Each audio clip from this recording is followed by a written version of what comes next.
Thomas Paine, Thomas Paine, Thomas Paine, Sam Adams, Sam Adams, Sam Adams, Benjamin Franklin, Benjamin Franklin, Benjamin Franklin. These men spoke up for what they thought was right. From their courage came such documents as the Declaration of Independence and the Constitution of the United States. From their willingness to speak what was sometimes unpopular but right, we enjoy such liberties as freedom of speech, the right to keep and bear arms, and freedom of religion.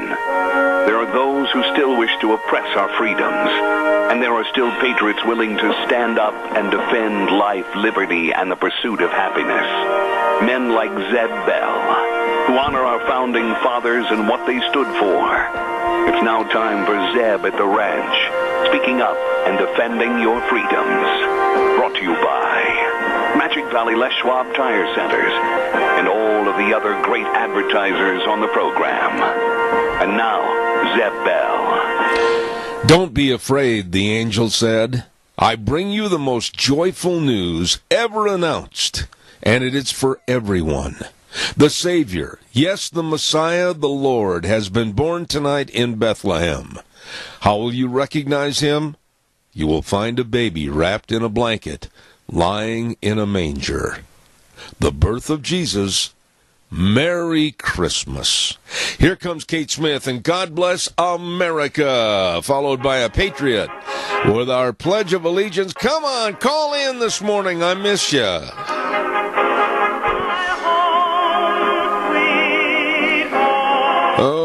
My goodness sakes, I appreciate it. Good morning and Merry Christmas, everybody. Good morning and Merry Christmas. The bells are ringing.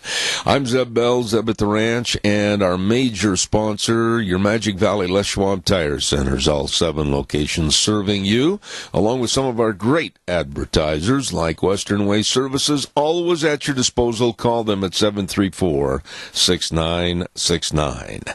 Right now, let's go to the phone line and have our Pledge of Allegiance. Good morning. Good morning, sir. Yes? Oh, my heart be still. He's up.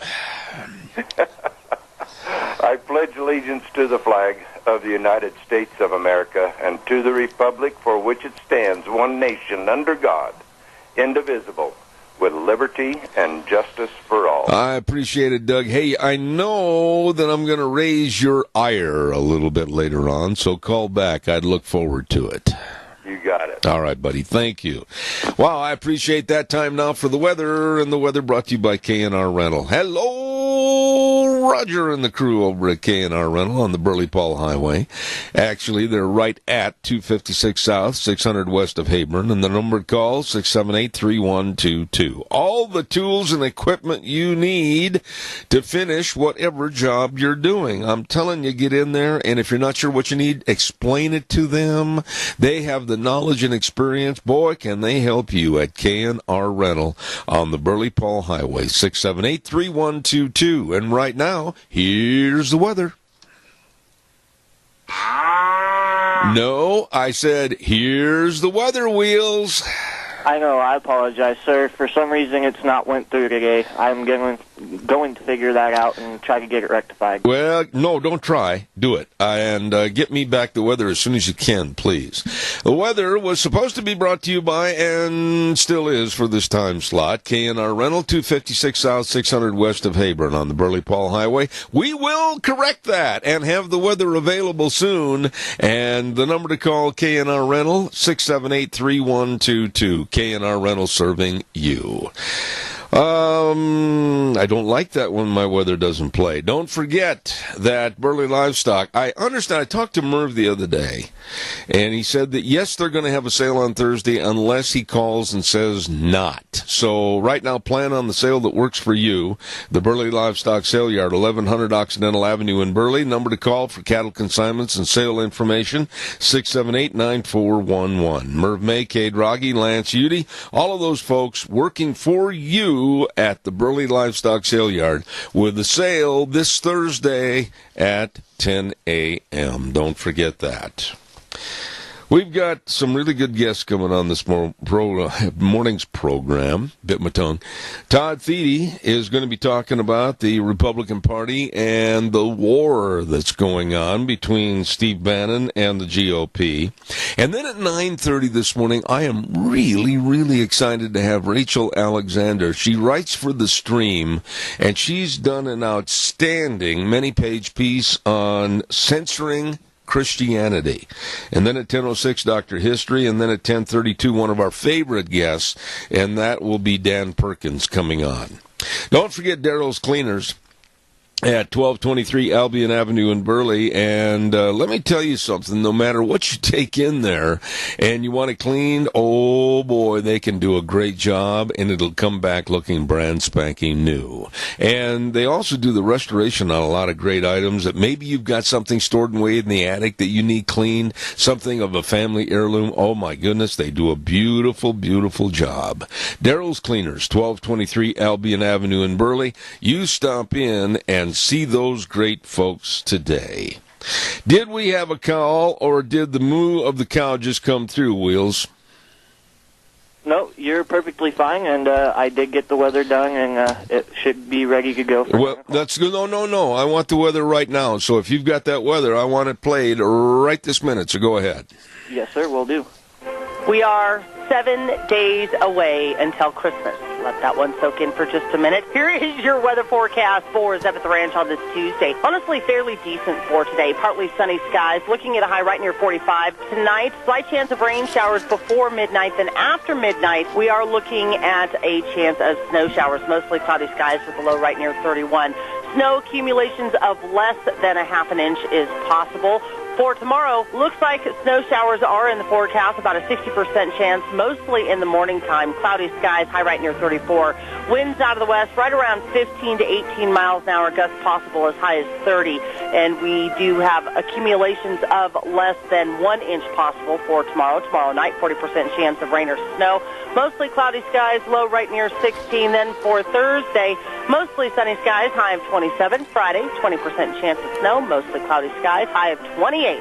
That is your weather for Zephyr Ranch. And we'll back up and say again, brought to you by K&R Rental on the Burley-Paul Highway. And you be sure and stop in and see Roger and the crew today.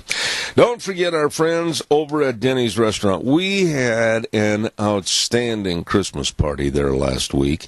And I want to thank everybody involved. It was so much fun and so many nice people. And the choirs from Burley High School and Junior High School, led by Dusty Fisher. Wow. I mean, it was outstanding. And so thank you, Thomas, Terry, Michelle, the whole crew at Denny's Restaurant, 611 North Overland and Burley, and 291 Pole Line Road in Twin Falls. Whether it's for breakfast, whether it's for dinner, whether it's for lunch, I don't care. Anytime, all the time. Great food, great service at America's Diner. Denny's Restaurant, Burley, Twin Falls. You stop in and see those great folks today. Also, our thanks go out to Ramsey Heating and Electric at 2600 Overland Avenue in Burley. The number to call is 678-0459. They're open 7:30 to 5 Monday through Friday for all your heating, cooling, and electrical needs. Good morning, Ramsey's. How are you? Over a half a century of serving you. Wow. There's not many businesses can say that. I tell you what, they've got it all for you. So please stop in or call Ramsey Heating and Electric, where they provide warm winters and cool summers. Really, really good people. All right, give me a call, 436-2244, 1-866-927-4587. I want to take just a moment here, and this is really important for me and my wife, Deanne. All our sponsors and all of our advertisers and all of you, our listeners, this is a very special time of the year for Deanne and I. And the last year has been a little trying, to say the least, to get a lot of things accomplished that we wanted to get accomplished. And we kind of fell short on some issues, but we want to let you know that we really care and appreciate your sponsorship, your advertising, and, of course, your listenership. And we have got some big, big things planned for this upcoming year, 2018. I mean, the numbers are in, and again, we're at the top of the pile, and I absolutely thank you so much, and we appreciate you. And on behalf of my lovely bride and myself, we wish you and yours a very Merry Christmas and an extremely happy, pleasant, prosperous New Year. Thank you. Caller, I'll be right with you. Stand by, please. I appreciate your calling in. Right now, we also want to tell everybody about Pomerelle Place, a place for senior living. Oh, to the seniors that are living at home alone, be careful. Please be careful. You're lonely. A lot of the safety hazards and injuries and not eating the proper meals and maybe not taking your medication. Don't you hesitate. You call Pomerelle Place, a place for senior living at 677-8212. They're located at 1301 Bennett Street in Burley, absolutely offering the ability for seniors to maintain their independence both safely and comfortably at a Pomerelle Place. Senior living at its best. Senior living at 1301 Bennett Street in Burley, Pomerelle Place. Caller, good morning. How are you? Good morning, Zeb. I'm pretty good. I was not able to be at your Christmas program last Thursday, but I listened the whole 3 hours, and it was fantastic. Well, thank you. That is so kind of you to call in and say that. I wanted to be there, but I don't drive anymore, and so it was just a day that I couldn't get out. You know, I think I did appreciate your program. I listen all the time. It's wonderful, and thank you so much for the wonderful Christmas card that you and Deanne sent me. And I wish you both a very Merry Christmas as well as your family. Well, I know who this is, and Dorothy, you are a blessing to both my wife and I in this program and the lunch bunch and everything. And right back at you. Merry Christmas, Happy New Year. You're a very special lady. God bless you. Thank you very much. And I plan to be the lunch bunch in January. Oh, well, we'll save a seat. Okay. All right. God bless you. Thank you so much. What that lady, Dorothy Silcock, such a wonderful lady. I just absolutely love her. Thank you. Caller, I'll be right there. Stand by. Don't forget Dino's Septic Service. They do the job that you and I don't want to do it. Sewer and sink drain lines cleaned, septic inspections, liquid waste removal, and, of course, septic tanks pumped. Ooh, they do the job with a great big smile on their face, fast, fair, friendly service. All you need to do is call them. In Rupert, 436-6526, Burley, 678-1638. Dino's Septic Service, the best, with that great big truck that says, "Smells cargo on the way." I love them. Great folks. Dino's Septic Service over in Rupert. And caller, good morning. You're on the air. Are you talking to me? I hope so, because it sounds like the world's greatest real estate agent. Well, I just wanted to invite everybody out to the senior junction today for pork roast and all the fixings and trimmings. You don't have to be a senior to come out. You can be a future senior. Any and everybody is always welcome out there. So make a few minutes and come on out and have lunch with us. By golly, Joe, you are such an amazing man, and I'm not jesting when I say the best real estate agent in the country. You know more about real estate than I'll ever know. You forgot more about it than I'll ever know, and I want to wish you a very Merry Christmas. Thank you and Deanne. We appreciate you so much. Well, God bless you, and we'll send everybody over there to that senior junction. Thanks, Joe. All right. Have a good day. You bet. Get God ready bless for you. Snow. Okay, buddy. I'll put some snowshoes on the end of my crutches. Okay. Thanks, Joe. God bless. What a man. And just absolutely a legend in this area. I have the utmost respect for him. Hey, I'm going to say some Merry Christmas wishes, and then I want you to give me a call. I want to get into subject this morning about white nationalism. Some of you might be a little bit teed off. Most of you, I think, will agree. But we'll see. Hold on. Merry Christmas from Vicky's Country Garden. What a wonderful lady, Miss Vicky, at 185 South, 600 West of Paul. I'm going to give you her cell phone number so you can call, and she'll make arrangements to provide gift certificates that you can purchase for Christmas stocking stuffers to be used next year. Ho, ho. 431-5667. 431-5667. Vicky's Country Garden in Paul. You call that number, 431-5667. Also, a big shout out and thank you from Streamline Precision, Tim and the rest of the crew. Wow, all I can say about Streamline Precision is they really care. Not only can they do all the buildings for you and everything, but they want to encourage you to walk up to a person in uniform, shake their hand, and say, thank you for your service. Streamline Precision, 120 South, 100 West of Burley. You be sure and get a hold of them today. And Magic Valley Irrigation, wonderful people.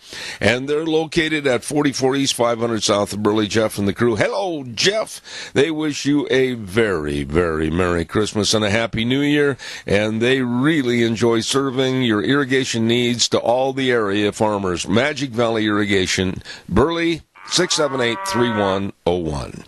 Caller, good morning. You're on the air. Good morning, Zeb. Well, hi there. May I say something about Senior Junction? Yes. I don't belong over there just because I live in Minidoka County, but I host a mini-casia support group for the visually impaired, and we go over to Senior Junction once a month and meet. And I have noticed that the attendance, this is on a Friday, I can't speak for the other days of the week, is severely dropped, and they need attendance. Absolutely. And I'm sure that it's more difficult for a lot of the people that used to come to continue to get out and come because life does that to us. We begin not to be able to drive and so forth. But we need people who are willing to go and give it a try and bring that attendance up. You know, Linda, you bring up a subject regardless of the senior center, regardless of the circumstances, regardless of anything about them and what they're doing right, wrong, or whatever. These senior centers are extremely important. And I, of course, over the many, many years of this program, have advocated and helped provide funding for the Meals on Wheels programs. And I'll tell you something I really feel, and I feel strongly about this. In our society today, it's all a youth-oriented society, which is fine to some extent. But here's the caveat. This society today is forgetting and closing their eyes and ears to the needs of seniors that have helped make this country what it is. And I'm telling everybody they'd better wake up and smell the coffee because our seniors have an awful lot to give. Yes, you are so right. And whenever my support group is over there, they have been very gracious to us. Well, Linda... And we love and appreciate them and thank them. And thank you for your wonderful Christmas card from you and Deanne. Well, you're very welcome. And with your beautiful voice, I may ask you a favor on Thursday for my Zeb's Open Christmas house at the ranch on Thursday this week. If you would call in maybe during the 9 o'clock hour and give us a short little Christmas song, I'd sure appreciate it. Okay, sort of like we did the week before. Boy, I'm glad I didn't have to twist your arm, lady. No, I was wondering what your schedule was and what you needed. Well, God bless you, and thanks for calling. Thank you, sir. All right, take care. Thank you. Too. What a nice lady right there, and she's right, boy. We need to support the seniors and help them at their senior centers. Everybody get out. But you know what, seniors? You've got to help support yourselves, too. All right, don't forget Burley Physical Therapy and Rehabilitation at 1263 Bennett Avenue, Suite 2 in Burley. And the number to call, keep this on speed dial in case you slip and fall on the ice or whatever, 678-1191. 678-1191. Nick Greenwell and the whole crew I brag on these people, but it's not brag when it's a fact. It's real. It's true. They help me so much get back to being myself, and I can't ever say enough about their facilities, enough about their staff. Excellent people serving you at Burley Physical Therapy and Rehabilitation, 1263 Bennett Avenue, Suite 2 in Burley. Absolutely excellent. I'll tell you what, I'm very impressed with them. And if you've got an ache and pain or whatever, you get a hold of them today. Also, I want to remind you, if you've got livestock, you want to make sure they're taken care of. Now, in the colder weather, they need more of the supplements of vitamins and minerals to really maintain and keep on going. Well, Keelix supplements, a very important supplement for your livestock, whether you've got horses or beef cattle, dairy cattle, sheep, goats, whatever. Very important. So you need to help provide what your cattle need, and that may be very well Keelix supplements from our dear friend Scott Mitten, 435-230-1175. I'll tell you what, variety of formulas, chelated minerals for better absorption, and all you got to do is call and talk to Scott. He'll give you all the information. Keelix supplements, Scott Mitten, 435-230-1175. All right, give me a call, 436-2244, 1-866-927-4587. Give me a call. And what are your little notes here, Deanne? Deanne keeps walking in the door and giving me little notes. Let's see.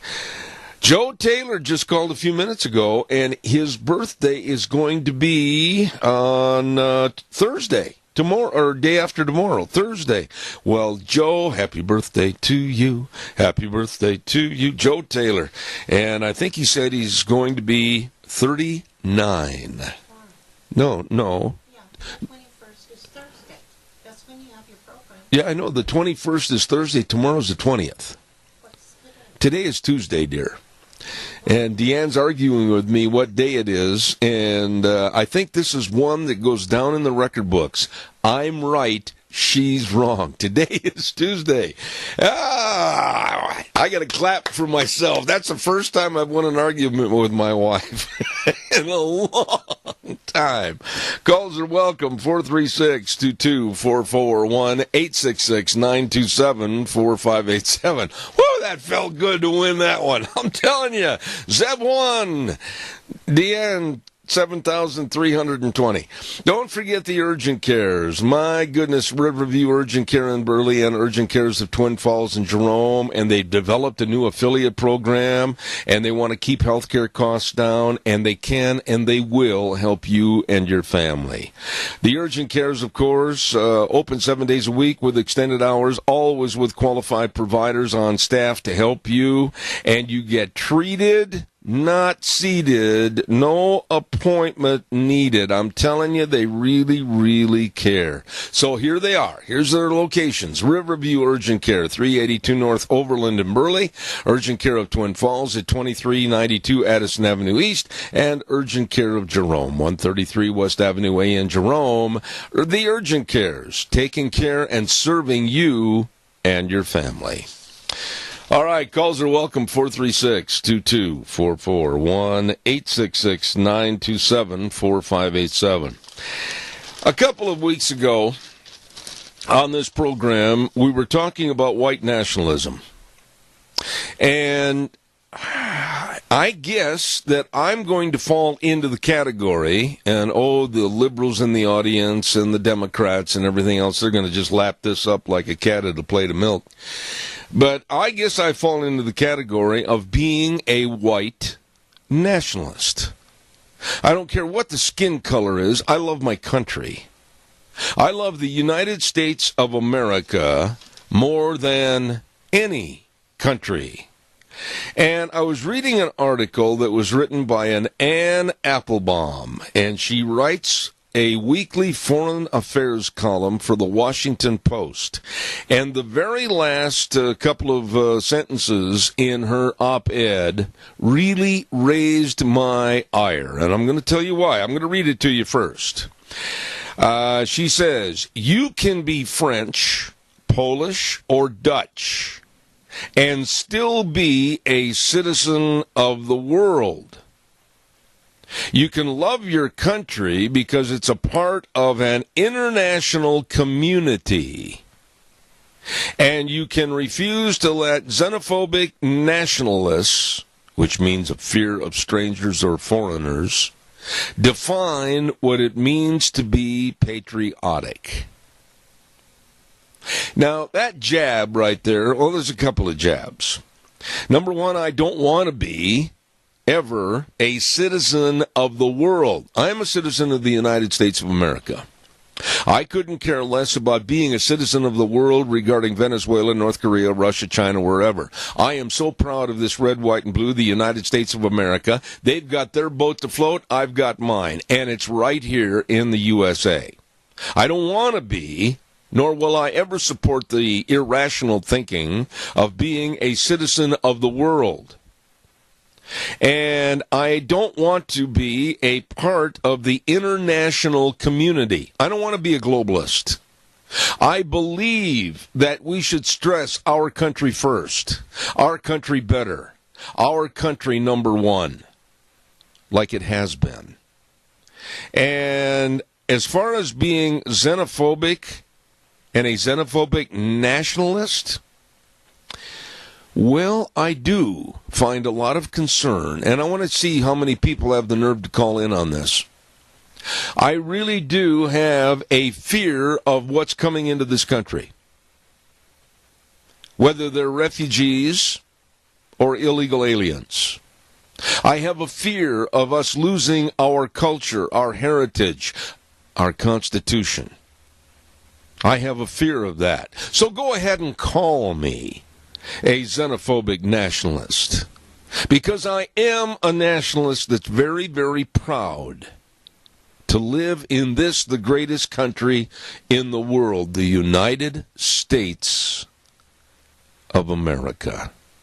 And I'm not going to change because of some off-the-wall nincompoop by the name of Ann Applebaum or anyone else, including a multi-paragraph story that appeared in the USA Today yesterday about white nationalists and how, and they went on the side, they being the USA Today, they went on the side of the Southern Poverty Law Center, a group of absolute off-the-wall, holes-in-the-bucket liberals that condemn Christianity and everything else. They went on their side. Boy, I tell you, that's a great group to be saddled up with. Caller, I'm going to ask your patience. Be with me just 30 seconds. I'll be right there. And by the way, Wheels, I'm hearing some static on the line. Does this line need to be changed, or is it okay? No, it sounds perfectly fine. If it does get any worse, we can swap. All right, I'll call you back during the 9 o'clock hour. Caller, stand by. Barry Equipment and Rental, Sales, Service, and Parts. Jerome, Twin Falls, and 159 West Highway 30 in Burley. They have all the equipment to get the job done right. All the Bobcats, all shapes and sizes, all the excavators. They've got all the skid steer rentals. They've got all the lift rentals. I mean, they've got it all. Now, they offer this equipment for rental or retail equipment sales. I'm telling you, they are sharp. They can really help you. If you don't know how to run the equipment, they got a big sandbox out behind. They'll teach you. South Lincoln and Jerome, Addison Avenue West in Twin Falls, and 159 West Highway 30 in Burley with Juan and the crew. Barry Equipment and Rental. Caller, thank you for your call. Good morning. Good morning, Zeb. Hey, I just barely turned on my radio when you touched a topic on that strikes me pretty hard. It's the immigration deal. I don't mind people coming here to better themselves if they want to come here to become American citizens.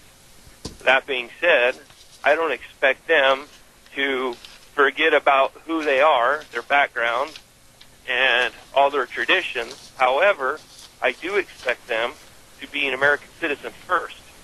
It's awesome that they bring their heritage over with them, as long as if it's abiding by the law and being a productive citizen of the United States. It's interesting to learn about other cultures and other countries. But first of all, more important than anything is to make the melting pot work, you have to want to be part of it and not try and start your own country and one that's already established. I agree. I really agree. But, I'm really getting a sense, Riley, that this white nationalism and the left, the liberals, the absolute people that endorse anarchy are the ones that are going to cause the trouble.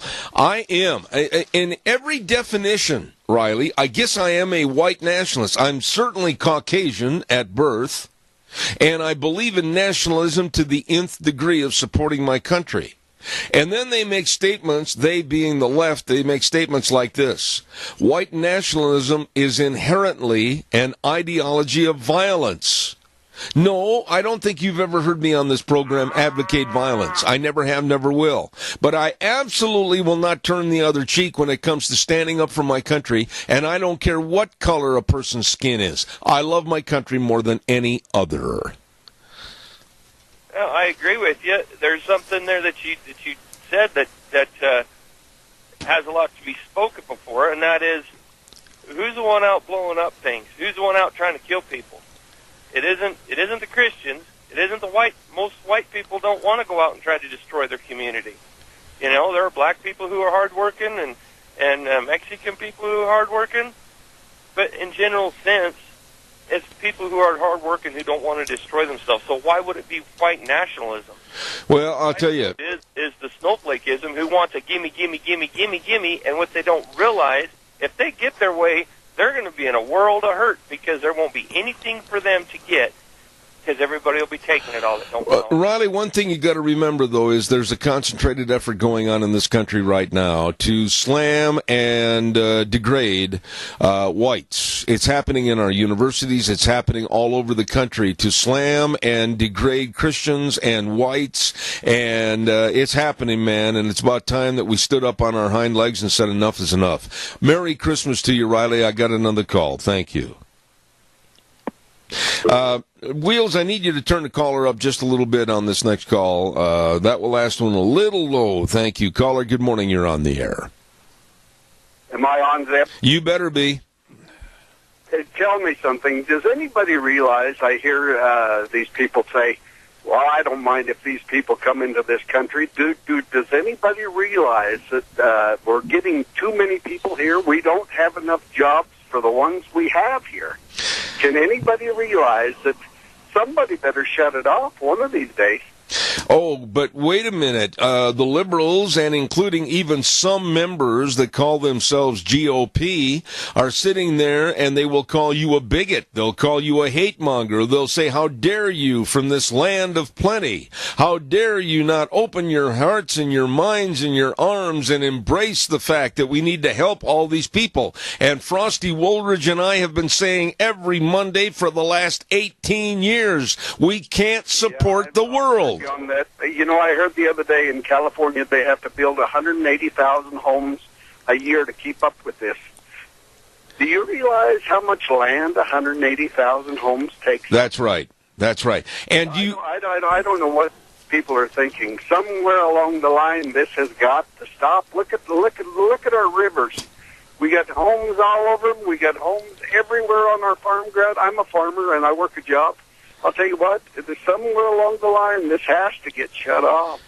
Well, it has to be shut off, and it has to be minimized to where we really have control of the numbers. The stupidity and the asinine attitude of politicians and those with the bleeding hearts that say somebody wins a lottery ticket and they can come to the United States and they can bring them with hands linked at least 50 members of their family. We don't know who they are. They don't have jobs. They're not going to be self-reliant on their own skills because most of them don't have any. I am sick and tired of opening my checkbook up and saying, gee, Deanne, we've got to support 4 other families.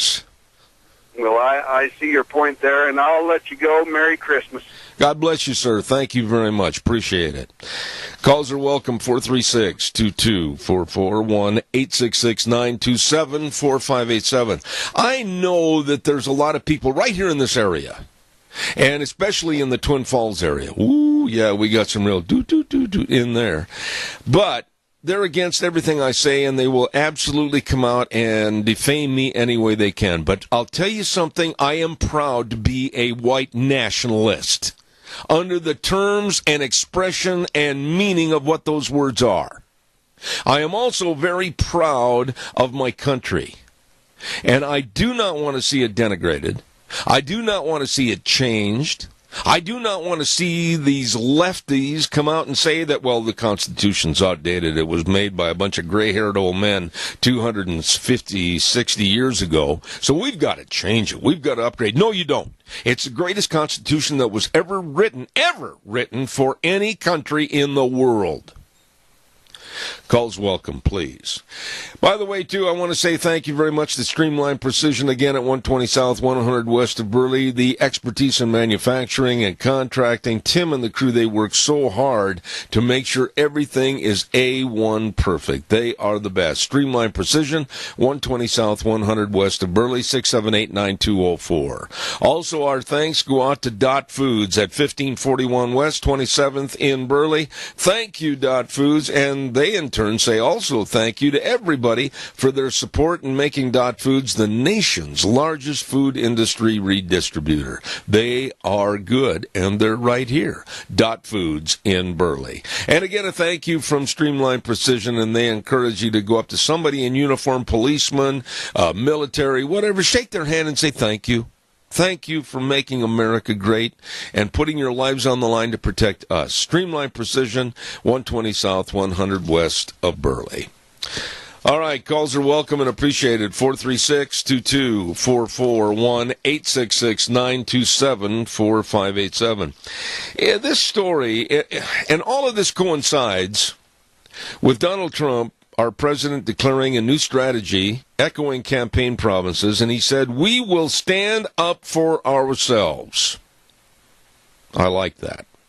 We will stand up for our country like we have never stood up before. I like that. And then I read these globalists, these lefties, these loons. Oh, we live in a world society. We're all globalists. I don't want to be. Think about it.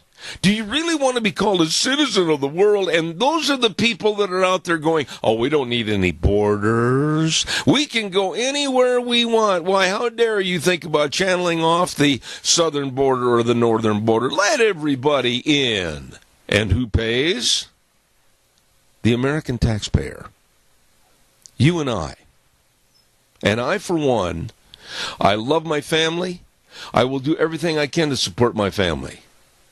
But I draw the line after charity of helping someone for a short period of time until they get back on their feet. I draw the line in a perpetual opening of my billfold for people coming in here that absolutely shouldn't be here. Calls welcome, 436-2244, 1-866-927-4587. Give me a call. And I think we'll do the weather forecast right now that we have found it. And the weather brought to you by Mount Harrison Audiology and Hearing Aids with Dr. Christine Pickup. Oh, right behind the Minidoka Hospital across from the emergency room. The number to call is 312-0957. If you're noticing a reduction in your hearing ability, please get a hold of Dr. Pickup, because she helped me. She can help you. And that hearing screening, don't worry about it. It's a lot of fun, really. And they can help you. So please call 312-0957. And Mount Harrison Audiology and Hearing Aids wishes you a very Merry Christmas. Here's the weather. We are 7 days away until Christmas. Let that one soak in for just a minute. Here is your weather forecast for Zeb at the Ranch on this Tuesday. Honestly, fairly decent for today. Partly sunny skies, looking at a high right near 45. Tonight, slight chance of rain showers before midnight. Then after midnight, we are looking at a chance of snow showers, mostly cloudy skies with a low right near 31. Snow accumulations of less than a half an inch is possible. For tomorrow, looks like snow showers are in the forecast, about a 60% chance, mostly in the morning time. Cloudy skies, high right near 31. 34. Winds out of the west right around 15 to 18 miles an hour, gusts possible as high as 30. And we do have accumulations of less than 1 inch possible for tomorrow. Tomorrow night, 40% chance of rain or snow. Mostly cloudy skies, low right near 16. Then for Thursday, mostly sunny skies, high of 27. Friday, 20% chance of snow, mostly cloudy skies, high of 28. That is your weather for Zeb at the Ranch. Thank you, Gina. And Mount Harrison Audiology and Hearing Aids with the lovely Dr. Christine Pickup. Oh, does she know sound? Oh, my. She has been an audiology doctor for over 10 years, and she can help you. Call 312-0957. And again, they wish you and yours a very Merry Christmas. I wish you a very Merry Christmas, and I certainly hope you give me a call at 436-2244, 1-866-927-4587. You know, part of the article did entail a little bit of truth, I think, about being white nationalists. And the USA Today article. I'm going to read the paragraph because I do have a tendency to think that they were not entirely fair and balanced, but they did give this paragraph. Middle America is rallying to the flag of the alt-right. That part I don't like. I think they're rallying to what is right in this country. Older generations recognize that America is no longer the place that it once was or could be. And people of this generation tend to be more conservative in trying to reclaim the America that was lost. I think that paragraph absolutely was correct. And it was given by a gentleman by the name of Kyle Bristow, and he's an attorney, and I think that part is really true. Middle America is rallying to the flag, and older generations recognize that America is no longer the place that it once was or could be. And I say that every day at the end of my program, the way things were, the way things ought to be. I'm not saying that we need to go back and live in sod huts out on the prairie.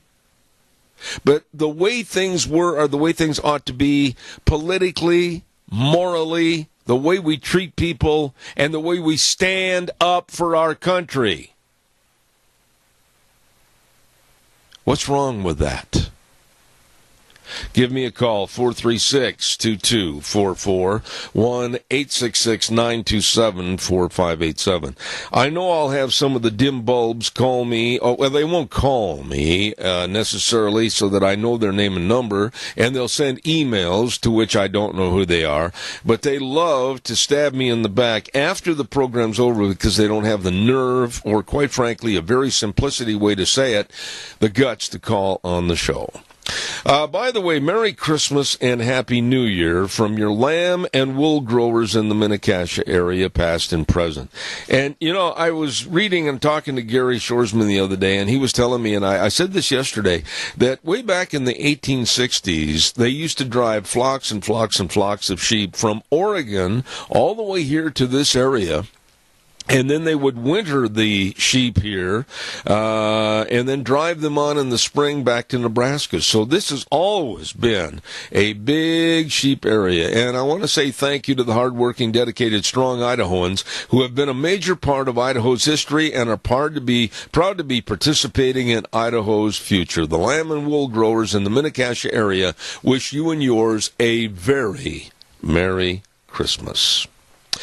All right, your turn. Let's get a call in here, 436-2244, 1-866-927-4587.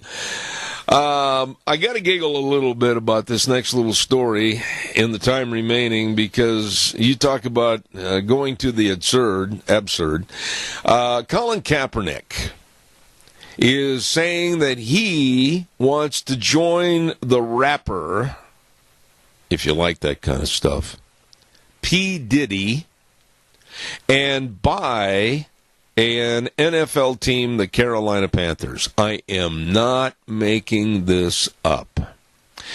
Just a few weeks ago, this P. Diddy, rapper, put a C in front of it, said he wanted to buy a team in the NFL, and he wants to get in on an ownership group and by, hopefully, the Carolina Panthers. Oh, my goodness. And he said, Diddy followed that with tweets in which he said, I did have a dream to own an NFL team, but now my dream is to own our own league. Yeah. A league where you can be yourself, and he's talking about an all-black league, have a retirement plan, have freedom to be a great human, oh yeah, and protest for your people without being demonized for your beliefs as a king. You know, all this is spreading more dissension, more civil unrest, more segregation, and Kaepernick wants to jump right in the middle of it and possibly become an owner with P. Diddy. And I was reading that Forbes has estimated that P. Diddy's net worth is about $820 million. Holy cow. And the website has put a value on the Carolina Panthers of $2.3 billion. I think he's a little bit short. But anyhow, just thought I'd pass it along to you. Colin Kaepernick, a real case of athlete's foot, wanting to become possibly an owner in the NFL. Holy cow, I say it again. Calls welcome, 436-2244, 1-866-927-4587. Get ready for wintertime driving. Now, you heard the forecast, and it sounds like it might get a little bit of angel dandruff on the ground. Winter driving with the snow, the ice, the yuck, and the muck. Well, stop into any one of the 7 locations of your Magic Valley Les Schwab Tire Centers. They've got all the traction tires for your cars, pickups, SUVs. They got all the tire chains. Oh, yeah, everything. And the best in brake service, front-end alignment, shocks and struts, and batteries. The cold weather really takes its toll on your battery. They've got the best. At all 7 locations, Lane and Rupert, Dave on Blue Lakes and Twin, Mike and Buell, Mike and Jerome, the Twist family in Paul, Daniel on Poline in Twin Falls, and Randy on Overland in Burley. They do the right thing because it matters. Your Magic Valley Les Schwab Tire Centers. You stop in and see them today. Okay, now, give me a call. I got time for another phone call before we leave. The Congress is going to vote today on the big tax reform bill. Yep. I hope it passes. There. You know my feelings. I hope it passes. I do not care if they've knocked off on the tax rate for the corporations. No, because the more money that's kept right here in the U.S. is a benefit to all of us. And for Nancy Pelosi saying, oh, it's Armageddon. Nancy Pelosi didn't even show up yesterday to a meeting that she had organized to fight the tax bill. She's really committed, isn't she? I really think that it's going to be good for the country. I think it's going to be great for all of us, and I think it needs to get done. There, plain and simple. Caller, good morning. You're on the air. Good morning, sir. Well, there he is, almost out of time. Well, I just woke up from my nap. Well, I'm sorry. Anyway, this tax bill that they're, or the cut, whatever they want to call it, is going to be a good thing. You look at it, and you look at the numbers, and you look at history when they've cut taxes in the past history, like Kennedy and like Reagan. Mine just went Reagan, yes. And look what happened to the economy. Yep. I mean, and then if you get more people working, that means more people are paying some taxes. Oh, my goodness, what an interesting concept. I bet nobody ever thought of that before. Well, the Dems haven't. I agree. The reason they don't want this to pass is they don't want President Trump to succeed in anything, because if he succeeds and the economy is booming next fall, the Democrats are going to have a hard time selling their program of higher taxes and more people on welfare. The only boat that the Democrats can put in the water is one with a hole in it, and they're going to sink. And rightfully so. I absolutely, you know what? It boils down to one word, and you know what this word is. It's jealousy. They're jealous of Trump because what he said, what he's doing, what he had proclaimed is working, and it's helping America. Doug, go back in the last 12 months and look at everything. I don't care if it's the stock market. I don't care what it is. This man, whether you like the guy or you can't stand the guy, his administration is leading America back to where it should be, and it was number one. Well, when was the last time we had 3% in a quarter? Yeah, no kidding. And what I love, too, the Democrats are saying, well, Trump is reaping the benefits of Obama's, shoot. Mine went blank again. Obama's economic plan. Yeah. Well, right now, I'll be honest with you. 8 years for an economic plan to kick in? Yeah, well, right now, the Republican Party, with Donald Trump, they're riding a thoroughbred, and they're winning, and the Democrats can't even step on a small Shetland pony. That's exactly right. And if I was a Democrat, I would be upset, too, because they had their way for the last 8 years, and none of their policies worked. All they can think of is complain, and then if that doesn't work, complain some more. They're not doing anything to rectify or right a situation. They're like a bunch of spoiled kids at a birthday party. They didn't get the gift. They didn't get a chance at the big piece of cake, and they're going to wah in the corner. They didn't get 2 scoops of ice cream. There you go. Got to run. Thanks, buddy. Okay, but just think of this.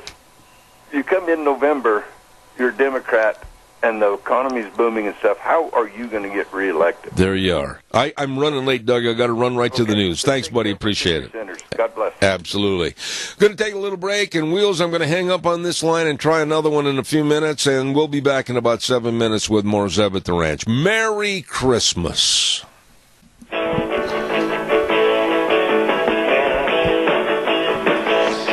Oh, my goodness sakes, here we go, flying into hour number 2. Zeb at the Ranch. I'm Zeb Bell with our major sponsor, your Magic Valley, Les Schwab Tire Centers, all 7 locations, serving you and wishing you a very Merry Christmas, along with some of our great advertisers like Western Way Services. From the canyons of the Snake River and all across southern Idaho, we're always at your disposal.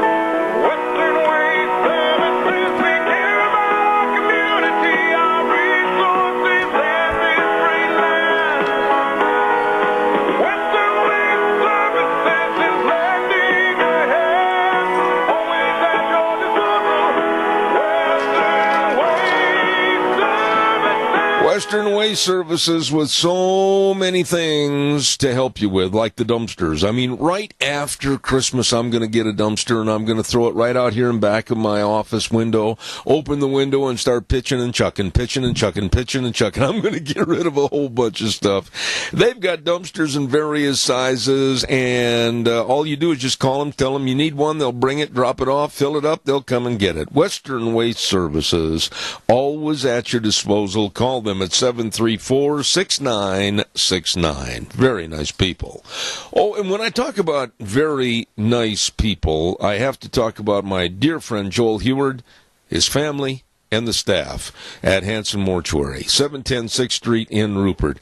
They are really community-oriented, and they want to wish you and your family a very Merry Christmas and a Happy New Year.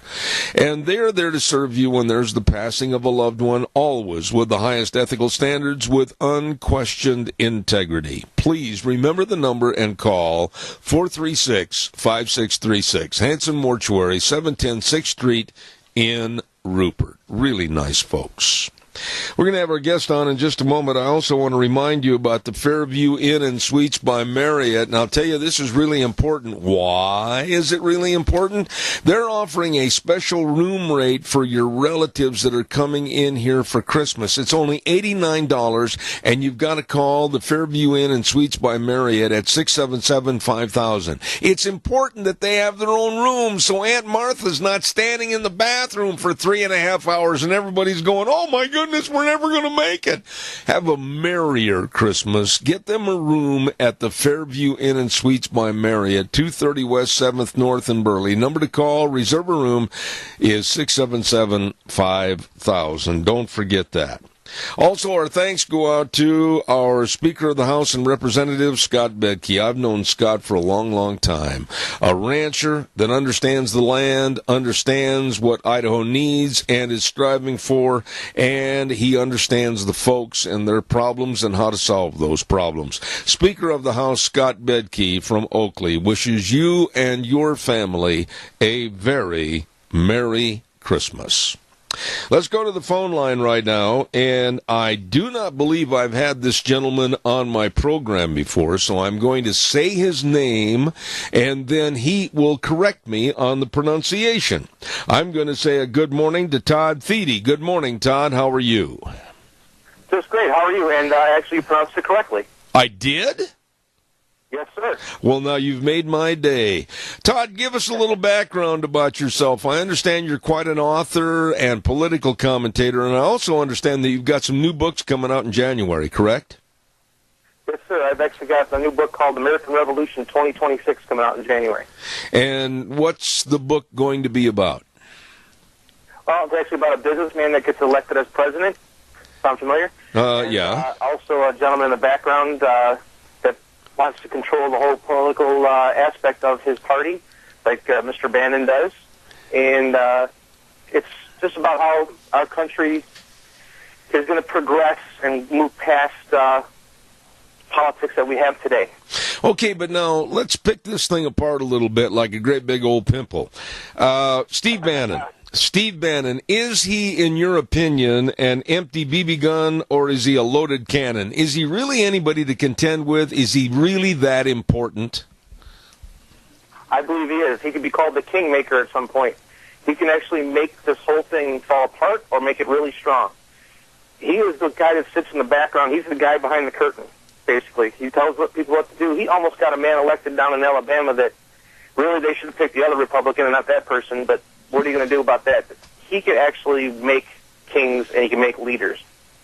Okay, now the obvious question would be, Todd, how?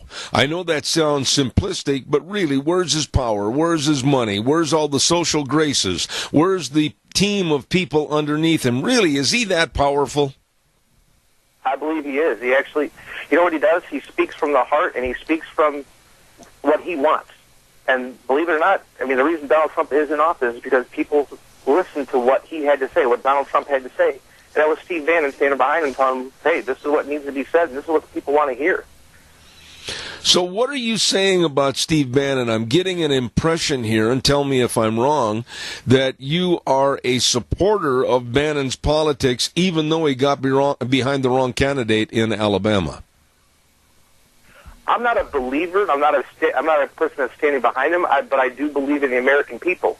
And if the American people speak up and say, this is what I want, and then Steve Bannon sits there and goes, okay, this is what they want, let's give it to them and see if it actually works out. And that was actually the principle behind my Firewall books that I've written that was basically, this started out as a utopian society that turned into a dystopian book. I originally wanted to write it as a great thing that was happening, where the American borders get shut down, where all the troops come back and we basically tell the world we're not going to be the world police anymore, you're on your own. Those are the things that I thought, wow, you know what, this would actually be great. What if that actually happened? And as I kept writing, it came out that it's not a good thing to have that happen. Well, Todd, I want you to elaborate a little bit on the specifics behind the scenes.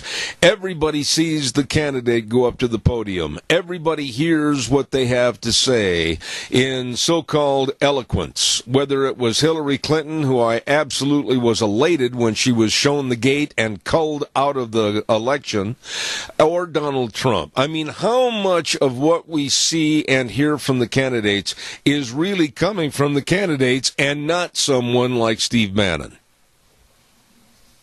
Well, I believe that Donald Trump actually wanted to do what's best for the country. I actually strongly believe that. He stood up and said, you know what? We've had enough of these politicians that are trying to control everything and had enough of what's going on. But Steve Bannon took his words and turned it into something that people can understand. Donald Trump needs someone, I think, in charge of his Twitter account a little bit, and maybe a little censor on that just to keep it down a little bit. But if it wasn't for Twitter, I also believe he wouldn't have been elected either.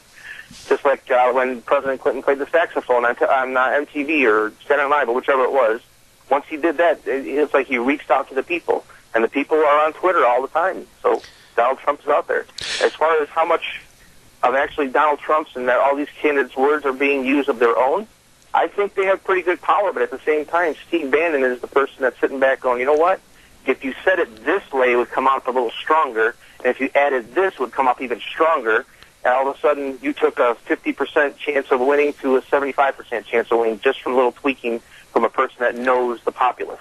Oh, okay. Now, back up here just a second here, Todd. And if you know so much about Steve Bannon, give me a little thumbnail biography about this guy, how he came to where he is today, how he derived so much power, and why is he respected as a person that you don't want to get on the wrong side of. Give me a little thumbnail sketch. Oh, basically, he's a media mogul. He knows what the people want to hear because he actually worked in the media. He actually wants to speak for the people, but at the same time, he wants to speak a little bit for Steve Bannon. The character I created in American Revolution named Callahan was actually based off of Steve Bannon, where he just sits back and goes, look, I can correct everything, I can do everything, but if you don't tell me everything, I'm not going to be able to do it. He's got the voice of the people in his head. Whether the right people, whether the wrong people, that's another story. But he's got the voice, and he believes in what he is actually saying. He's trying to control what happens in this country, and he thinks for the better. How does a person, and I know I'm kind of beating this dog off the porch a little bit, but help me on this. How does a person like Steve Bannon become a powerful Steve Bannon? I mean, where was the light switch that went on that all of a sudden elevated him to such great noteworthiness? Honest and truly, up until about 2 years ago, I never heard of Steve Bannon. But once he got hired by the Trump organization, I started paying attention a little bit more, and I started learning that he actually started out very small and just worked his way up through the social situations with the powerful people, learned from the best, basically, is how he became. And again, just by sitting in the background and listening, not just talking out his butt, he actually listened and listened and listened and just continually grew into, again, the media mogul that he is today. Step across the aisle for a moment, Todd, and if you've written these books and you've done the research, if Steve Bannon is there as a now thorn to some on the right, the GOP, especially Mitch McConnell, what about the Democrats? Do they have a Steve Bannon stereotype, or are they developing one? They had one, I believe, in the Clinton family, but I think they're backing off from that train wreck. Yeah, but I don't believe they have one just yet, but I think they will soon. Okay, what kind of a person, on a personal level and personality level, what kind of a person is Steve Bannon? He comes across on television sometimes as a very arrogant, very more like an aristocrat that's above everybody, very sullen. How far off am I? You're not far off at all. That's why he stays in the background. That's why he's not running for office himself. Because he believes what he wants to have happen, but he also knows that if he actually ran, he'd be shot down in a blaze of glory. So what, in your opinion, is going to happen? I'm really trying to pry this out of you because I want your opinion on this. There is a rift in the Republican Party. The GOP doesn't like Bannon. They'd like to see him covered up with a great big rug. But what's going on, McConnell, Ryan, etc.? Do you think that Bannon could be the fly in the milk to change the entirety of the GOP, or are they going to do everything they can to get rid of him? Well, they're going to do everything they can to get rid of him, but I don't think it's going to be enough. I think he's actually going to be the thorn in the side, the monkey in the wrench, the whole bit. He's just going to keep pushing. He's not going to give up. He's going to try and get the people in office that need to be in office to get his and Trump's agenda across. The biggest problem with the GOP right now is they're not backing the person that actually won the elections last November. They're not backing him 100% when they should be. A lot of things could get done in the positive. Some could be negative, but a lot of things can be done in the positive if they just back the candidate that they actually had elected. Are you making an insinuation here, Todd, that maybe, even though there's been a kind of a pushing him out the door attitude against Steve Bannon with the Trump administration and the White House, that maybe they're still listening to him, maybe they're still corresponding with him, maybe they're still saying, hey, we're going to get these issues passed, we're going to do this, that, and the other, and plan for 2020 and welcome him back into the fold? What are you saying? I'm saying he never left the fold. He's actually been there the whole time. They just made it for publicity, for the whole standpoint of the public view. Hey, we're going to step away from this guy, but in the background, again, he's the man behind the curtain. When the wizard's talking, this is the guy that's speaking. So what about Mitch McConnell? What about Paul Ryan and these others that absolutely look down their arrogant noses at everybody else? Are they going to have to transitionalize? Are they going to have to leave? Or what's going to happen here? They're going to have to start listening to their constituents. They're going to have to start listening to the country. Because right now, all they're listening to is what they believe and what they want to say. They're caring about their own backside instead of the actual country. We have when you hear the moo of a cow on my program, it means that there's a caller with a question. Go ahead, caller. You're on the air, please. Well, there's no question we need to get rid of McCain. And Flake and Corker are gone. And McCain, he may not survive it. And I don't wish that on him, but he's kicked us in the teeth so many times. I'm tired of the short little runt, and I'm sick of it. And see, the thing of it is in the background, Trump is accomplishing things. I mean, I don't even have time to go into all the things that he's accomplishing, let alone kicking the hell out of ISIS. We don't even hear about it, let alone the economy and all the things that are happening. It's just, these things have real effect on people. And you're right, Bannon, they just kicked him out because it looked bad to have him in there. I mean, how hard is it? I mean, I can call anybody I want on my cell phone anytime I want. I mean, how hard is it to stay in touch?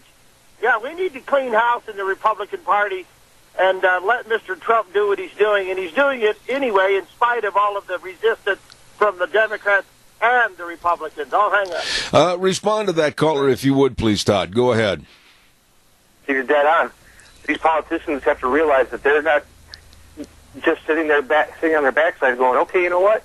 I'm going to stay here. I'm going to do what I want to do because I don't care about my people anymore. Donald Trump actually went on the election process saying, I'm going to do these things. I'm going to do these things. And when I do them, that's what's supposed to happen. And he keeps pushing his agenda through. And he's actually following through on his campaign promises.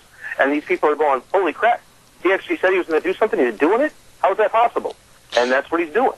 You can't stop a person that is determined to actually follow through. They're not going to be able to stop them. They're either going to have to jump on board or they're going to get run over by the train. Okay, but now, right there, you've opened up a real Pandora's box of conversation. We are looking at a... What's that? I'm good at that. I know you are, and I appreciate it. But right now, in the state of politics, we are looking at a Democratic Party that, in my opinion, is nothing more than a bunch of spoiled brats and kindergarten, and they're mad because one kid got a bigger cracker at crackers and milk time than the other one. That's the problem with the Democrats. They don't have a platform. They don't have anybody to push a platform. And the platform that they do have is one of not kind to the American morality and value system. That being said, what about looking at 2020? What are they going to do? What are the Democrats, going to do to try to really upset the apple cart and not have to stand another 4 years of Donald Trump? Honestly, truly, I've thought long and hard about this one. I have no idea who they could put in front of the people right now and actually beat anybody. I mean, I don't even think that they could have 5 people stand up and do a debate and beat themselves. I really don't believe there's anybody in the Democratic Party that can stand up and say, I should be president, and here's why. They don't have a leg to stand on. The Republican Party has a president in office. I think the only thing that's going to stop Donald Trump is Donald Trump. Whether his health gives out because he is getting up there in age or something to that effect, that's the only thing that I think can stop him right now. When you say that, though, I'll say this, and I want you to respond to this aspect of it. I thought the Democrats were really stupid, and I underline that word, to allow and let the nominee be Hillary Clinton. She should have never been there. She wasn't qualified. She didn't have the health. I still maintain there's issues there that we don't know about that should have been made public. She didn't have the backing by her party, and she certainly didn't have the intelligence, I didn't think, to relate to middle America. I completely agree with you. I actually live in the Midwest, and she had no clue about how to speak to us. My wife, who is not a Hillary backer at all, was a huge Barry Sanders fan. And you know what? Some of the stuff he said I actually liked. But I'll tell you what, socialism, not a fan. That's actually one of the things I created in the Firewall trilogy was actually a socialist society almost, where everything was relied on and everything was taken care of. The economy was great, everything was great, and people gave up a lot of liberties just for the safety of, not just the safety of the military, but the safety of economic stature. Todd, when you wrote the book and you used, and quite frankly, let's be really perfectly honest here, you said a businessman that became president. I don't think you were talking about anybody else or trying to style the main character after anybody else but Donald Trump. How much license and leniency did you use in creating that character away from what the actual president is? I used a lot. Actually, the first part of the book, the prologue, has the president ordering a Navy captain to sink a ship off the coast of America that he believed was, he told the captain was a terrorist ship that turned out to not be. It was just a person that was against his business that was a rival of his, and he was using it for his own personal, basically his own personal Navy to take care of business. Okay. I did a lot of leniency and a lot of open, let's put it this way, I created a hashtag called Let's Keep This Fiction for my books, because I don't want any of these things to come true. Even though in the Firewall trilogy, I actually have 9 things that Donald Trump has already done, and I wrote the first book before he even announced that he was going to run for presidency, and I wrote that based on what I wanted to happen, and Donald Trump's done 9 of them already. So, interesting, and I want to keep it fiction, like I said, hashtag Let's Keep This Fiction. You say you're from the Midwest. Be more specific. What state? Illinois. All right, I was born and raised in Wisconsin, and there seems to be a complete reversal of values in my old home state of Wisconsin.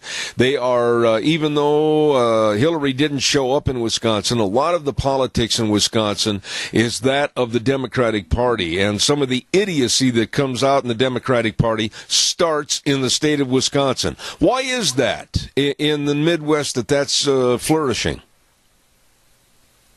Honestly and truly, I don't have an answer for that one, and that's very rare for me not to have an answer for something. But if I looked at what happens around here, I live right near Chicago, probably about an hour outside of Chicago.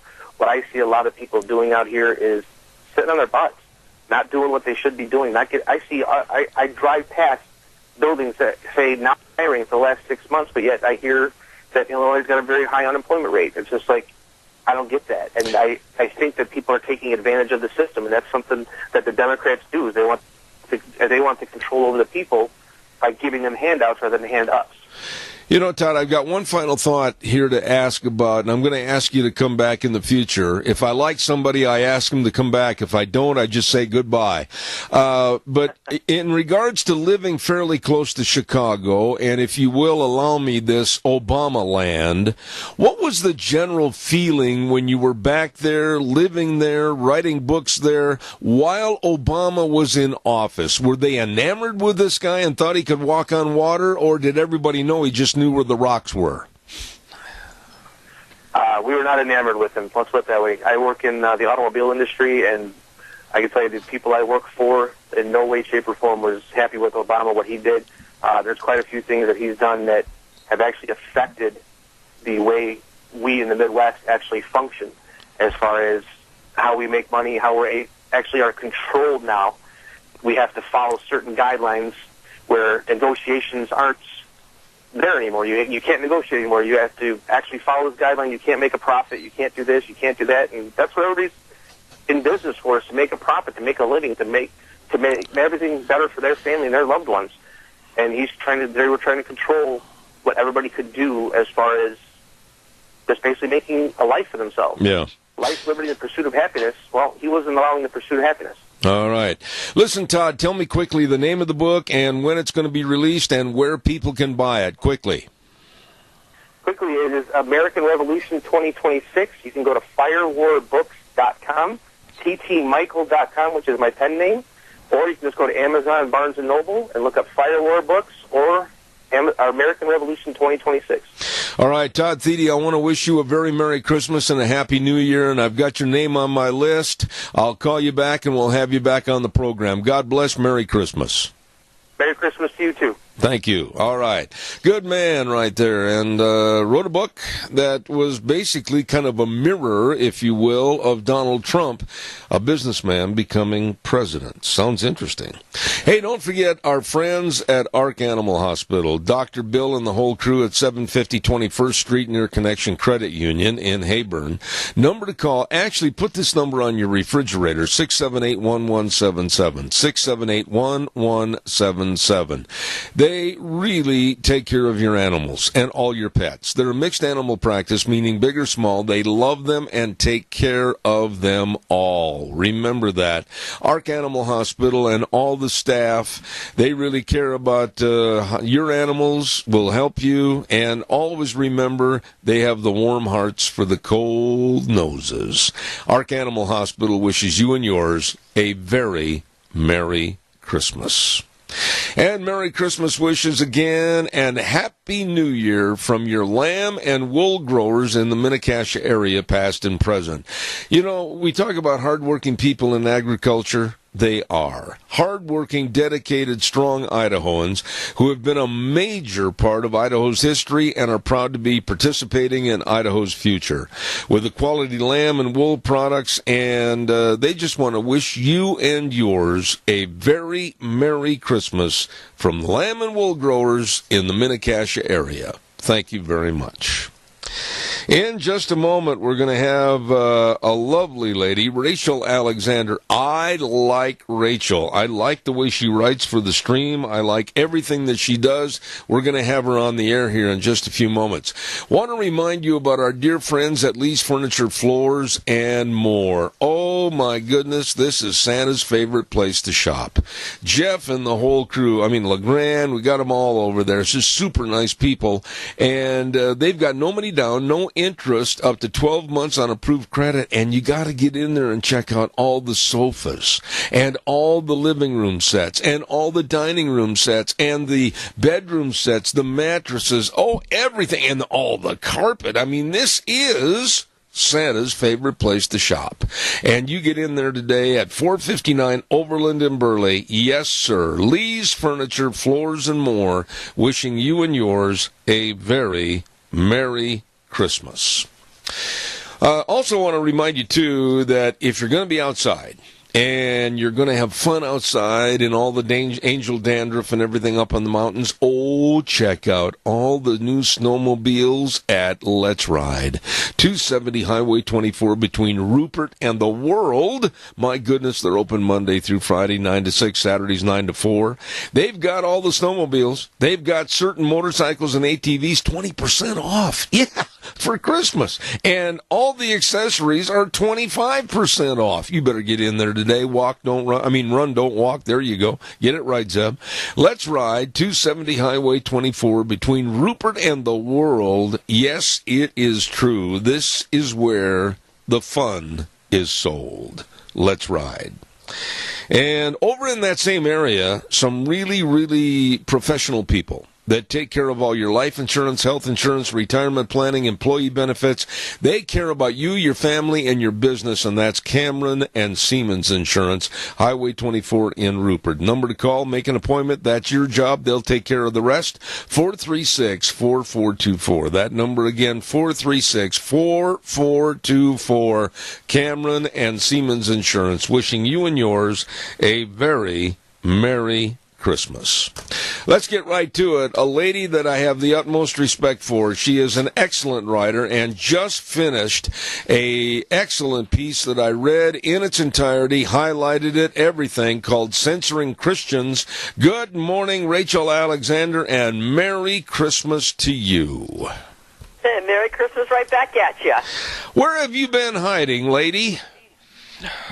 I don't know. My PR agent sends out the, info to you guys, so I have no idea what's been going on. Well, all I can say is you are a very valuable guest on my program. I like you, and if I don't like somebody, you'll never hear from me. But in your case, I feel bad that we haven't had you on the program for the last couple of months. Thank you. I miss being on. You're one of my favorite talk show hosts. Well, thank you, Rachel. Your article called Censoring Christians was absolutely spot on. And it wasn't just the fact that it's one of my topics that I really am encouraged and enlightened about, that I want to protect Christianity in all shapes and forms. It's that you really had some direct quotes. You had some really interesting tidbits of information about how it's being censored. Why don't you share with us kind of a thumbnail sketch of the article? Yeah, basically what happened is this national religious broadcaster started a news site called Internet Freedom Watch, where they went and they documented censorship of Christians on social media and big tech firm, platforms such as Google, YouTube, Twitter, Facebook, and they documented incidents between 2010 and now, and they described what type of censorship it was, and they showed how it's actually been increasing since 2010. The censorship. Now, I have had threats on my program, Rachel. I've had notes that were threatening, etc. People didn't like it when I said God bless to people when they hung up a phone call. They didn't like it when I mentioned perhaps a prayer on my program. They didn't like it when I talked about the birth of Jesus at Christmas time. I'm not going to change. I'm going to continue doing this. But am I the kind of a person they're trying to shut up?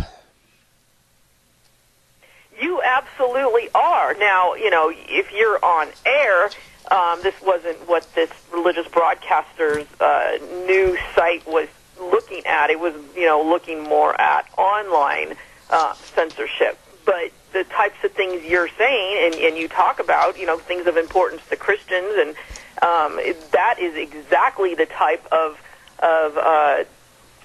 speech that these big left-wing media companies are targeting. And I go over all the different types, whether you're critical of an LGBT issue or you're pro-life, it's very traditional Christian views that they are targeting.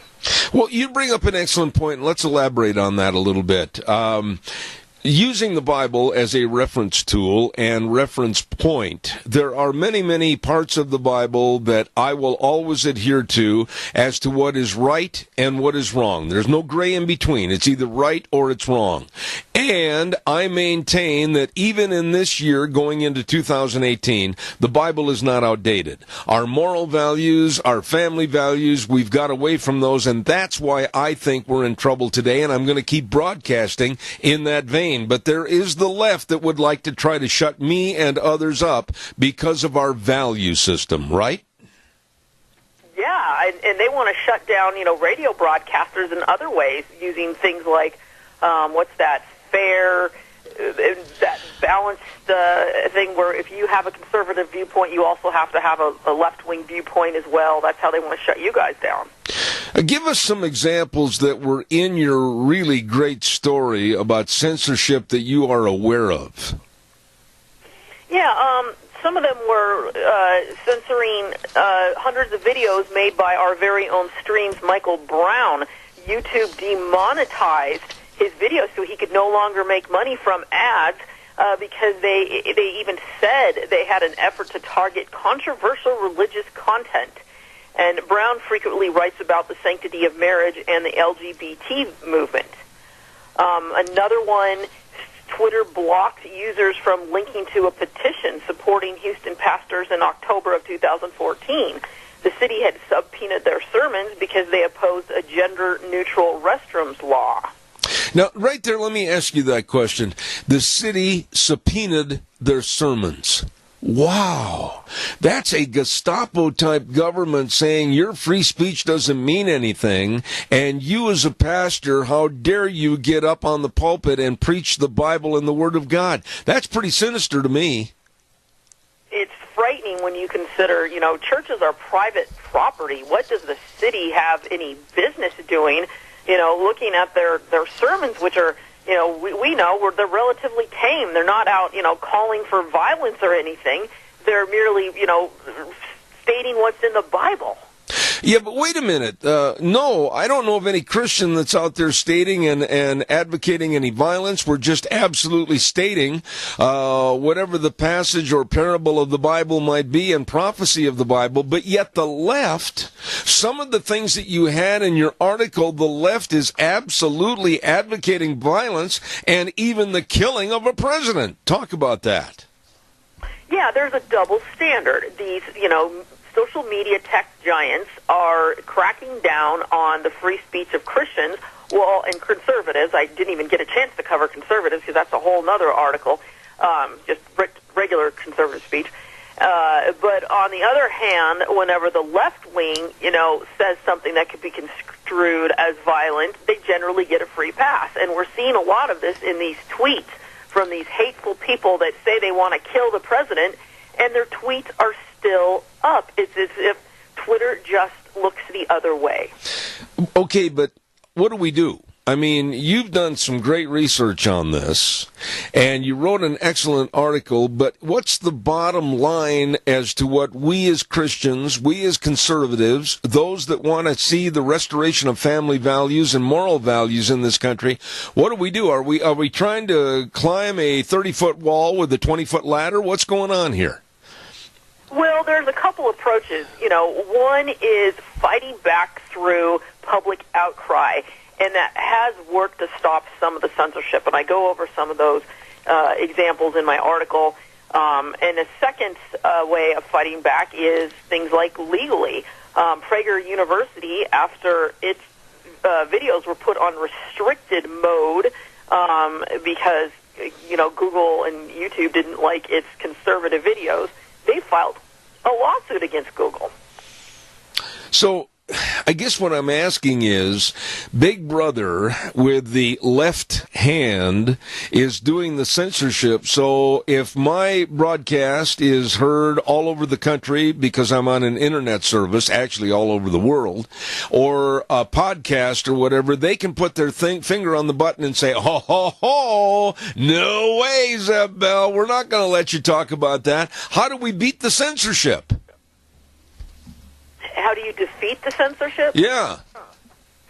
Well, I've been saying for probably a couple of years now, conservatives need to come up with their own competitive platforms because technically Google and Twitter and Facebook, they're all private entities. So, they kind of get away with this stuff. So, we need to have maybe the Cook brothers or somebody who's got a lot of money because so far, all these competitive sites that have been put out there by conservatives, no one knows about them. They're not going anywhere. I think you're going to need a massive effort by someone with really deep deep pockets in order to take on these bigwigs. Okay, but wouldn't you agree with me also, Rachel, and I've been very critical of organized religion with these reasons. Number one, I think that a lot of, not all, but a lot of the pastors behind the pulpit are cowards. They won't speak up on the social issues, and they are absolutely afraid of having somebody on the left point the finger at them. And also, with the pastors being cowards, the congregate members won't speak out either, and we are all to blame for the social ills that are happening in this country. No, you are exactly correct, and I should say this, when my dad was a pastor, he spoke out like crazy. I almost got a little worried about him, but he had such a small church, I think he was probably pretty safe from them catching him.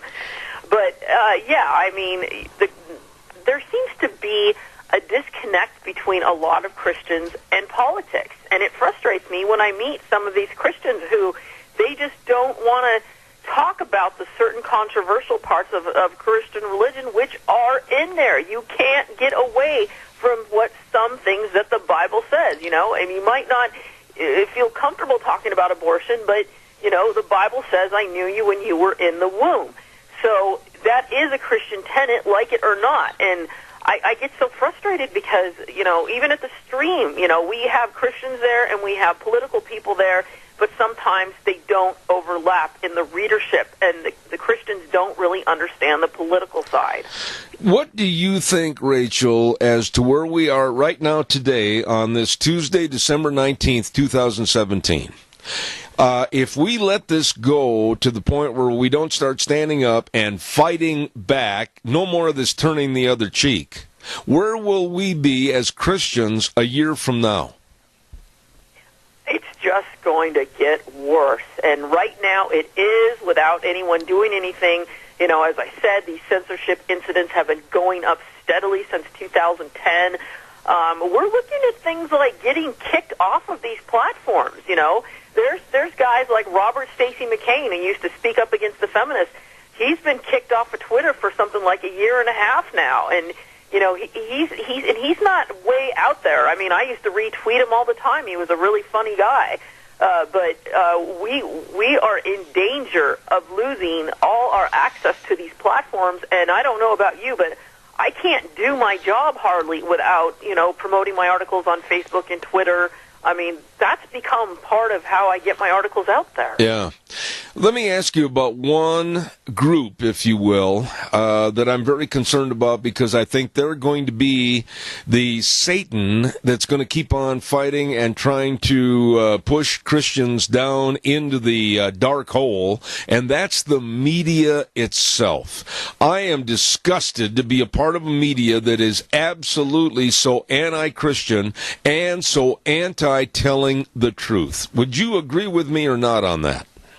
No, absolutely I do, which is why I'm so glad to be in the media and try to fight back. But, I mean, it is an uphill battle for those of us in the conservative media because Google censors us so much. You can't find the stream hardly in Google. You can't find it in Google News. They still haven't let us in. We've been trying to get in for 3 years now. You know, we're a big, reputable site, but we are just marginalized, and so our conservative media voices are muted.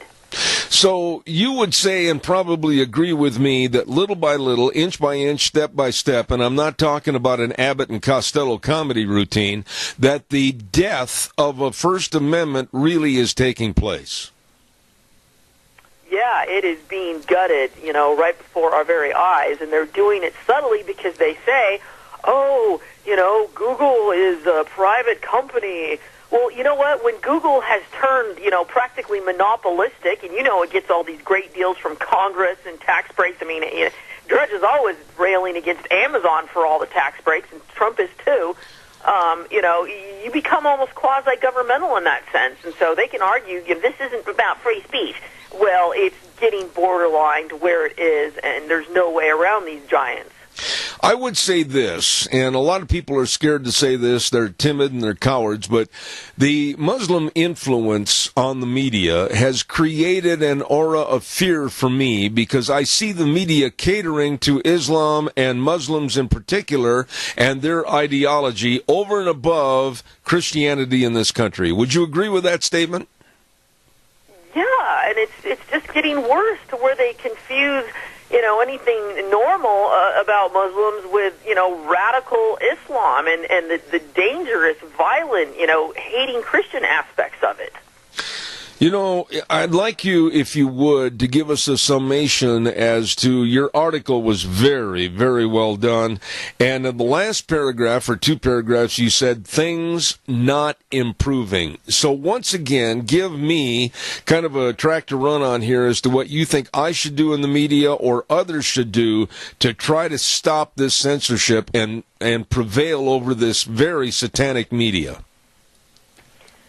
I think the best approach for people like you and your listeners is outcry, because I did document about 4 incidences or so where there was an outcry over somebody being censored, and, the company was forced to back down. We all saw what happened when Facebook tried to, demote conservative articles on its trending news feed. The outcry was horrendous, and employees actually got fired over it. So you just have to be noisy, and when they come after someone, we have to rally around them and defend them. Now, we don't have to defend, a lot of the far-out radicals. A lot of people don't like Milo Yiannopoulos, who's been kicked off of Twitter. You don't have to defend him.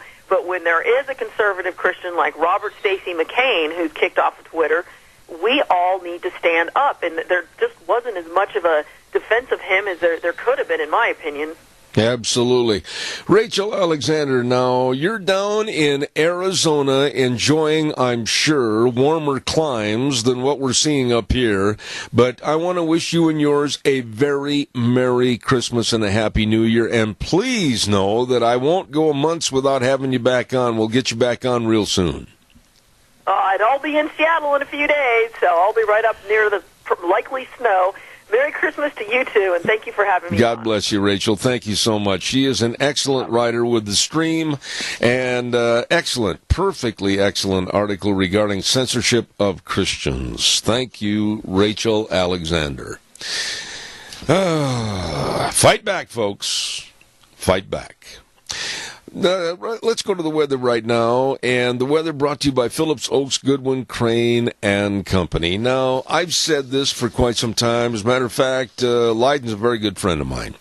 That Phillips Oaks, Goodwin, Crane, and Company, they've been providing accounting services to the Mini-Cassia area for well over 50 years. Half a century, for heaven's sakes. The very best of tax return preparation, tax planning, business consulting, bookkeeping services, retirement planning, and so much more.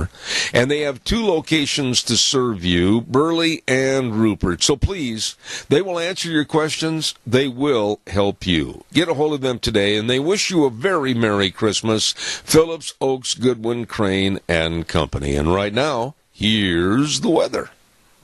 We are 7 days away until Christmas. Let that one soak in for just a minute. Here is your weather forecast for Zebeth Ranch on this Tuesday. Honestly, fairly decent for today. Partly sunny skies, looking at a high right near 45. Tonight, slight chance of rain showers before midnight. Then after midnight, we are looking at a chance of snow showers, mostly cloudy skies with a low right near 31. Snow accumulations of less than a half an inch is possible. For tomorrow, looks like snow showers are in the forecast, about a 60% chance, mostly in the morning time. Cloudy skies, high right near 34. Winds out of the west, right around 15 to 18 miles an hour, gusts possible as high as 30. And we do have accumulations of less than 1 inch possible for tomorrow. Tomorrow night, 40% chance of rain or snow. Mostly cloudy skies, low right near 16. Then for Thursday, mostly sunny skies, high of 27. Friday, 20% chance of snow, mostly cloudy skies, high of 28. That is your weather for Zebeth Ranch. Gina does a great job on the weather. Thank you so much. Phillips Oaks, Goodwin, Crane, and Company, 1710 Overland and Burley, and 655th Street in Rupert. And they wish you and your family a very Merry Christmas and a Happy New Year. All right, I've got time for a couple of calls. Give me a jingle on the landline, 436-2244, 1-866-927-4587. Don't hesitate, just pick up the phone and dial. I am going to do something today, that normally I wait until the 24th. I'm going to do my Christmas shopping today. Now, you're probably saying to yourself, oh, you're really turning over a new leaf. You must know what you're going to get. No, I haven't got a clue. Deanne is not the easiest person to buy Christmas presents for. And my ability of shopping is zilch. I want to go into the store. I want to go directly to the product. I want to pay for the product. And I want to come home. And shopping is not in my modus operandi. But here I am, strapped for ideas, and she is not helping, and I've got to do my Christmas shopping today. I know you gave me one idea, dear, but maybe I didn't want to get that for you. Anyway, I've got to go do that Christmas shopping this afternoon. We're going to do this in kind of a I don't know, separated way, if you will. I'm going to drop her off at a location, and then I'm going to hurry and scurry to go do the purchasing for her, and then go back and pick her up. And then I'll come home with my goods, like I do every year, put them in my office, hopefully so that she doesn't come in and peek as to what my purchases were. And then on Christmas Eve, late in the afternoon, I always get the wrapping paper, lots and lots of Scotch tape, and those little stick-on here, to so-and-so, from so-and-so, and I wrap the packages. Now, unless you have ever received a wrap package from me, you have not seen the 8th and 9th wonders of the world. I am terrible.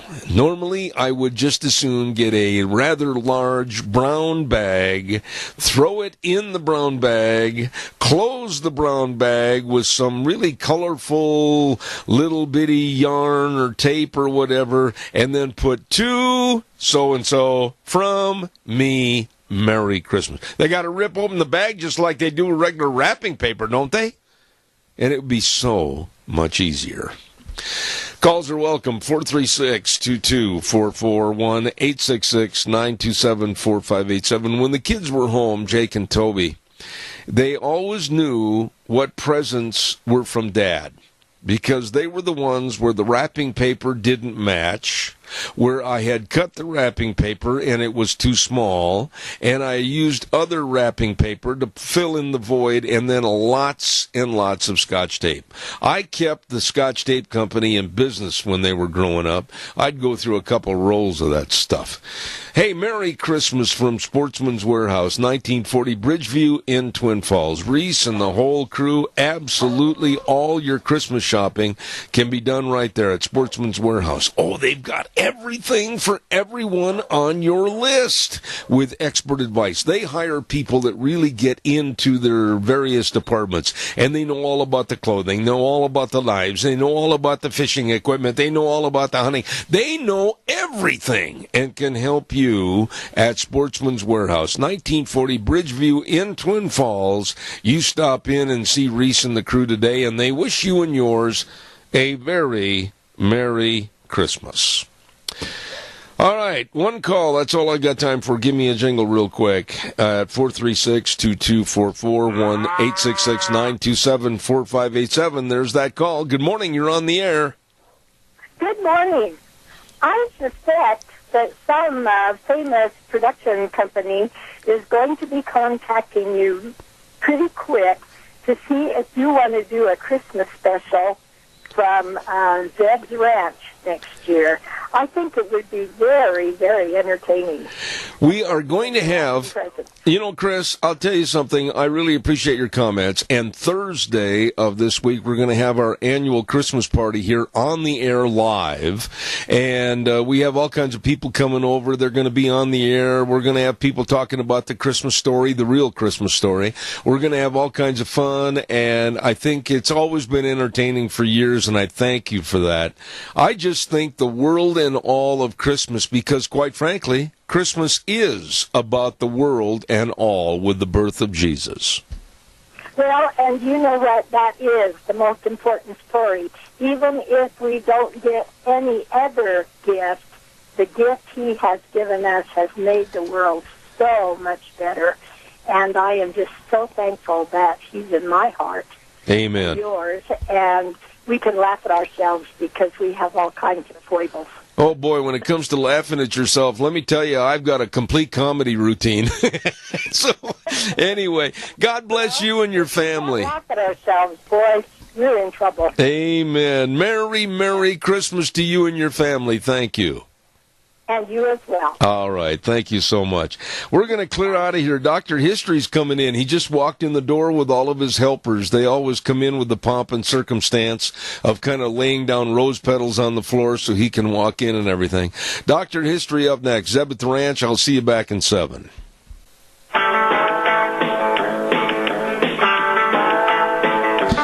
Oh my, I was sitting here visiting with the king of history, Dr. History. He'll be on the air in just a few moments. And I got to talk to you at the break at 10:30 before you leave, too. Don't go away real fast. I forgot I was going to mention something to you. Hey, Zeb at the Ranch, and we're brought to you by our major sponsor, your Magic Valley Les Schwab Tire Centers, all 7 locations serving you and wishing you a Merry Christmas. Along with some of our great advertisers like Western Way Services, always at your disposal. Call them at 734-6969. Hey, on Thursdays, don't forget Cache County School Days. I think Debbie Critchfield's going to stop by the house at our party on Thursday. And it's brought to you by A Child's World at 1308 Overland in Burley with all the games, toys, puzzles, clothing, furniture for children. I mean, they've got it all for you right there at A Child's World in Burley. Wishing you and yours a very Merry Christmas. And also teamed up with Ambulatory Surgery Center at 1344 Highland Suite E in Burley. For your outpatient surgeries, they can save you money. Call them at 677-8888. Ambulatory Surgery Center and A Child's World, bringing you school days in Cache County. And right now, here he is with all the pomp and circumstance, our friend and yours. What was your name? Oh, Dr. History. Good morning, Zeb. Yes, sir. Yes, it's going to be a great week. I've got all my kids coming, 6 of them, and their spouses. And their kids? And 13 grandkids. How many does that make? 27. Are staying in your home? Let's see, 6 of them live in Burley, so they'll go home at night. The rest... And use their own bathroom. 21 of them. And the other ones that are from out of town, send them over to, and I've been... To your house. No. Fairview Inn and Suites by Marriott. I already told you they got a special room rate. All you have to do is call 677-5000, and it's a special room rate of only $89, and they can use their own bathroom. That's not going to happen. Oh. They're going to be at the house. We're going to eat. We're going to play games. It's every other year. We have them on a schedule of either Christmas or Thanksgiving. So this year it's Christmas, and it's going to be fun. So. You've got 26. How many? 27. 27 people coming into your home. Yeah, I look at that and I think, how did this happen? Are you a nervous granddad to where you have all these kids and everybody in your house, and you're worried about this, that, and the other, or do you just sit back and say, have at it? I'm just relaxed, and, I figured there's no sense in cleaning up the toys or anything till after everybody's gone. Yeah, you're kind of one of these guys that you don't care if the hinges get loose. Well, maybe not quite that far. Hey, you came in this morning and told me about a brand new word that was used in the Old West, and what was it? Jollification. Jollification. Now, don't forget that word. I'm not. Because how could you forget jollification? Well, you said it with a smirk on your face. Well, we'll get to that. Okay. Accounts of frontier life suggested that the pioneers marched into the western wilds with a rifle in one hand on a horse and a fiddle in the other hand. Wait a minute, what? A fiddle. A rifle and a fiddle. Yeah. And now a violin seems to have been available in almost every situation, no matter how remote or desperate. Dances were held on the drop of a hat. They loved to dance. And in frontier society, where women were scarce, men actually organized stag dances. River raftsmen were noted for their fiddling and dancing. Lewis and Clark actually had a guy in their crew by the name of Jean Cruzat. Uh-huh. I'm sure I said that right. And he's a fiddle player. He played, quote, according to Lewis and Clark, extremely well on the violin. Really? So they called that a violin. Yeah. So what's the I difference? don't know what the difference between a fiddle You're and a violin. supposed to know these things. I know. I'll find out. Okay. So anyway, to the fiddling of Cruzat, the men of the expedition danced for their pleasure and the amazement of the Indians. Your kid. The Indians didn't. I don't think they ever saw a white man dance. But it makes sense though, because here's a bunch of great big burly mountain men dancing with each other. That leads questions from the Indians. You know, the violin and dance has since that early day been part of Western social situations. There were fiddles and dances in the wagon trains, in the mining towns, at weddings, at barn raisings. How'd they know how to play it? Well, they knew before they came out. You know, they brought a violin. But I mean, a fiddle, let's face it, I mean, not everybody can play the fiddle, not everybody wants to, or not everybody's musically inclined, so I have a lot of respect for those. Well, they came out, and I'm sure they had them. They knew how to play before they got here. Because you just don't pick up a violin and start screeching. At least I don't. I've never, ever tried to play one. Me neither. But actually, there's one guy that was in a gold rush town, and he found that, quote, it was easier to make a stake with my violin than by hard work in the diggings. In other words, he got paid to play. So you're kidding. So anyway, dances were part of the most celebrations and holidays, or the word jollifications. That's what they called it. Okay. And they were a form of entertainment that required little planning, few talents, a minimum of equipment, and a lot of energy, an ideal combination of a frontier environment. So formerly known, and here's another word I didn't know, formerly known as hops or social dances. Hops. They did a lot of jumping, though. They did, yeah. I mean, what else can you do? I mean, you're not going to do the waltz, are you?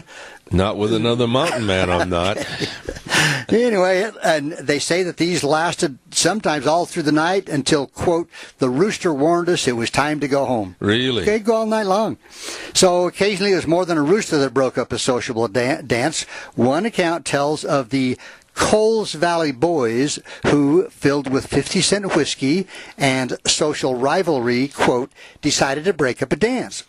Well, two sets had been formed, and there was a guy by the name of Saul Culver reached the ballroom. He drew his heavy pistol, and he hit a guy by the name of George Bennett a terrific blow across the face, across his nose, with the barrel of the gun. It smashed Bennett's nose flat, disfiguring him for life. And that's jollification. That's part of it. The fight now became general, it says. The women crowded out on the porch.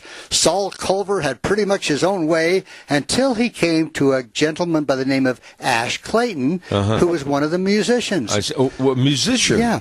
Ash hit Saul over the head with his violin and then followed after him with his knife. That doesn't sound like a real friendly party. Culver soon had enough and left for parts unknown. So really? Do not ever attack a guy with a violin. Why did he hit the guy in the face with a pistol? I don't know, just for jollification. Jollification. You know, and actually years ago there were bans, church bans on social dances, but that was not very effective in the frontier days because the Kansas newspapers staged a debate over which was the most harmful at church. Church social or dancing or kissing games. Now, why are you going to pursue that a little bit? I think I will. Okay. Yes, yeah, I know you're going to ask. Jollification. So the question may have been economic rather than spiritual because they had a hug social. A hug social. I'm going to get to that. Okay. It was not uncommon as a fundraising device. I see. Okay. Now, at one such affair, prices varied from 10 cents to hug anyone from age 15 to 20. To the old maids, it was 2 for a nickel. They should have given that free. It cost $1 to hug another man's wife. Here comes that pistol again. Anyway. Jollification. So, you know, settlers in search of entertainment were noted for coming by to, quote, just visit. And, you know, there was a sincere expression of the isolated pioneer for, you know, they wanted fresh news. What did they talk gossip. about? I don't know. You know, no, seriously. I mean, the mountain men and that, they've been cooped up on the mountain and trapping. Well, and you know, they had the rendezvous to get together, but that was only once a year. We're talking more. That really was jollification. Yeah, we're talking more the plains people, the settlers. Okay. You know, to break the daily routine, visits in these thinly settled plains country are more than casual affairs. One guy, quote, says, "We used to stay all night," and said one old lady, or as long as 2 or 3 days, and hospitality sometimes sometimes reached extremes, as described in the experience of one visitor who protested, "We can't stay here. There's but one bed." And the house person, the owner, said, "We'll put you in that." "And what will the family do?" "They will sleep on the floor." "And what will you do?" "Oh, I will lean up against the house outside." Lean up against the house so outside. So this guy let this other family just come in and take over. Yeah, but they, that's what they did. Yeah. Jollification. Now, the 4th of July was the only holiday observed on the frontier with organized community jollification. It was the major public holiday day on the American calendar. You can say jollification, but you couldn't say holiday? Don't. Here we go. Okay, so jollification on a holiday. 4th of July, how's that?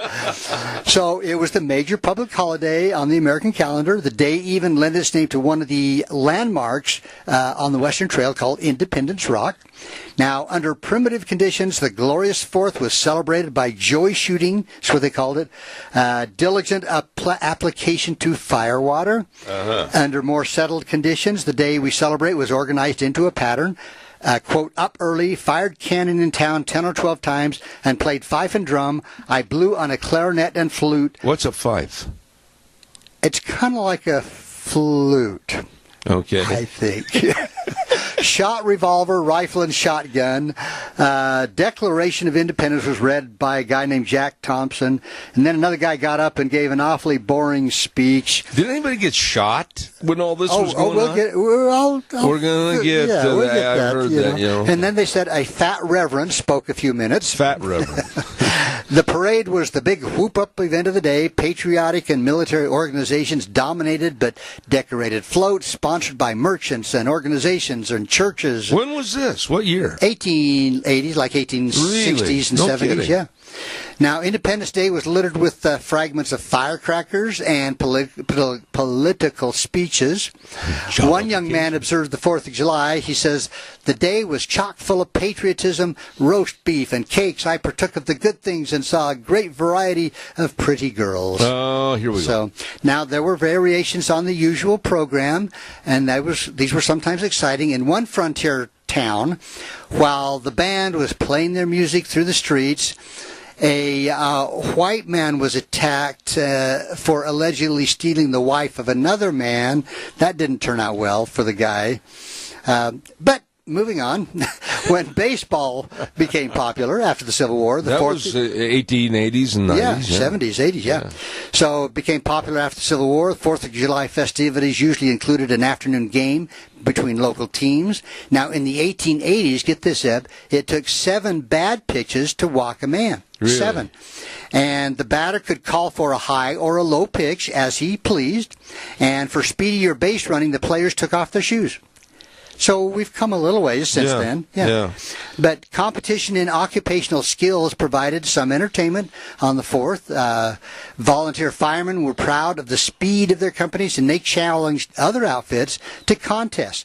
So tournaments between towns and even between states decided the champions. Well, and that's where basically the rodeos were born, too, is because of the community jollification. Yes. The Eastern Oregon and Washington Firemen's Tournament, held in 1896, was a major event. They had a 220-yard dash over the dirt streets of Pendleton, Oregon, and that was won in 24 1/5 seconds. Really? That's moving pretty good. By the way, did you ever see the movie Monty Walsh? The remake with Tom Selleck? It was absolutely the best remake. And in the end of that movie, they showed the Independence Day celebration in an old frontier town, just like what you're talking with all the cakes and the races and everything. Yeah. Yeah. But, firemen's tournaments included tests of speed with equipment. The Hook and Ladder Company pulled its gear from a standing start to a given point, usually 100 yards away, raised the ladder to maximum height, and placed a man on the top rung. In one tournament, again in Pendleton, they did this in 22 2/5 seconds. They still have a lot of those. Yeah, do they? Yeah, they do. I know they have down contests. in Elko they have a big contest down in Elko. Yeah. Well, now in the mining districts where hard rock work and blasting were necessary skills, the miners staged rock drilling contests, and cooperation between the man with the sledge and the one with the drill required an acute sense of timing and trust. Now, we have described this before, Zeb. Oh, yeah. Here's a man holding this 18-inch long iron rod while another guy is pounding with a sledgehammer. Not me. I'll be on the hammer. That's not jollification. No, that's bruised and broken fingers. Yeah. But, contests were held in logging camps, and of the many skills required of the logger, the most spectacular was his ability to ride logs. And are you talking about running on top of a log? Yeah. Through water, and it became slick. But contests were based on the ability to balance on a floating log and spinning it with one's feet. And I've seen this on TV. Oh yeah. But another one, while throwing off an opponent, a skill known as burling or log rolling. So you'd have two guys on the log. Yeah. Okay. And you got to get rid of the other guy. Yeah. Now, in some regions, these burling contests were advertised as an annual attraction and drew contestants out of the woods from surrounding states. I mean, it was a big deal. But, now the bicycle, you probably don't think much of a bicycle in the Old West, but that actually provided recreation for the townspeople. The first bicycle in America was introduced in 1876, and they would actually have bicycle races. Really? They had bicycle tours. They would go all over the place. And, remember the old show Butch Cassidy when he was riding around on the bicycle? I have a question for you. Okay. How did they pump up the tires? They got somebody that really had big lungs. That's it. I don't know. They were probably hard rubber. I just wondered. Probably didn't even have inner tubes. I don't know. All right. So then you get to the wealthy ranchers that were interested in horse racing, and some of them actually built their own tracks, established local rules, and in general took the part pretty seriously of the sport. Yeah. The enclosed mile track at the Daly Ranch near Helena, Montana, was a headquarters for local horse fanciers, and ranch ponies and racing stock provided the entertainment. Now, in the wintertime, the Western sports, there was one called sliding clubs. And these were sleds, or what you and I would say today would be cutter racing. Oh. The chariot cutter racing. Yeah. And that was about 1864 in the mountain towns of Idaho. These contests involved racing with cutters down snow-covered hills. Stakes for a grand race between the towns ran as high as $2,500 if you won the race. Wow. $2,500. That's good money back in those days. But ski clubs, that would provide a lot of jollification. That would. Ski clubs, too. Okay. Well, that's where ski juring came in. I don't know about that. I do. Do you? It's where you pull somebody on skis behind a horse. Okay. Well, so ski clubs were formed in the States, snowshoers, cross-country jaunts in the wintertime. So, we think of all the hard work, but they had ways of having fun. Yeah. So, anyway, the household arts were also pressed into service for frontier fun. There were the apple paring bees, the corn husking bees. The who? Apple what? Apple paring, where you would slice. Take the skin off an apple? Yeah. And corn husking. And that's fun. Quilting. Well, it wouldn't be for me. But and quilting was fun. House or barn raising. Oh, boy. And one rule recalled a Kansas frontiersman. Quote, if Smith built a house, the whole community insisted on the right to have it dedicated by a dance before he should move into it, and most everybody attended. So they built a house, and before the family could move in, they had a big dance in it? Right. You got to have a big dance. Huh. So, a lot of people would spend the night visiting, playing games. It was not unusual for these people to come 15, 20 miles to a house raising so they could have a dance. Really? Yeah. Wow. But can we come to your house? Well, if you want to come when there's 27 people there, we won't even notice you. But there were few pastimes were pretty simple, more congenial than something fairly simple and low-key was a card game. And in a land where money was often scarce, stakes in a game consisted sometimes of land or gold dust or mining claims or livestock.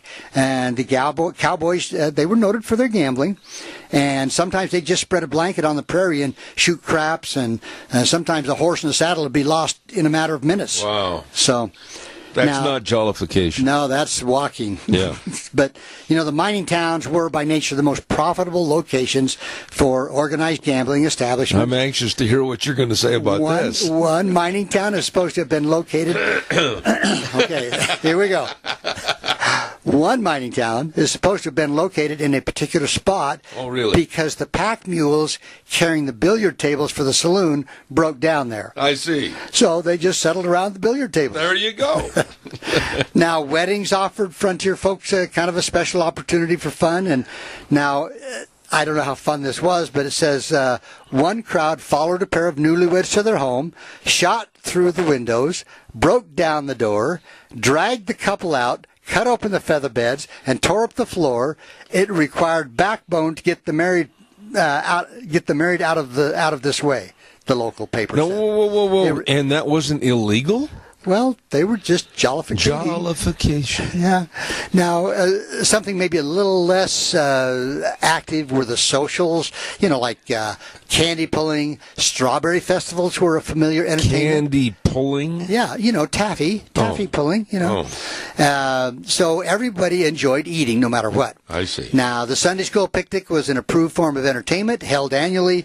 Plenty of food, lemonade, good atmosphere, sports, sack races, three-legged races, all that stuff. And now here's one that you may not have thought of, seance socials.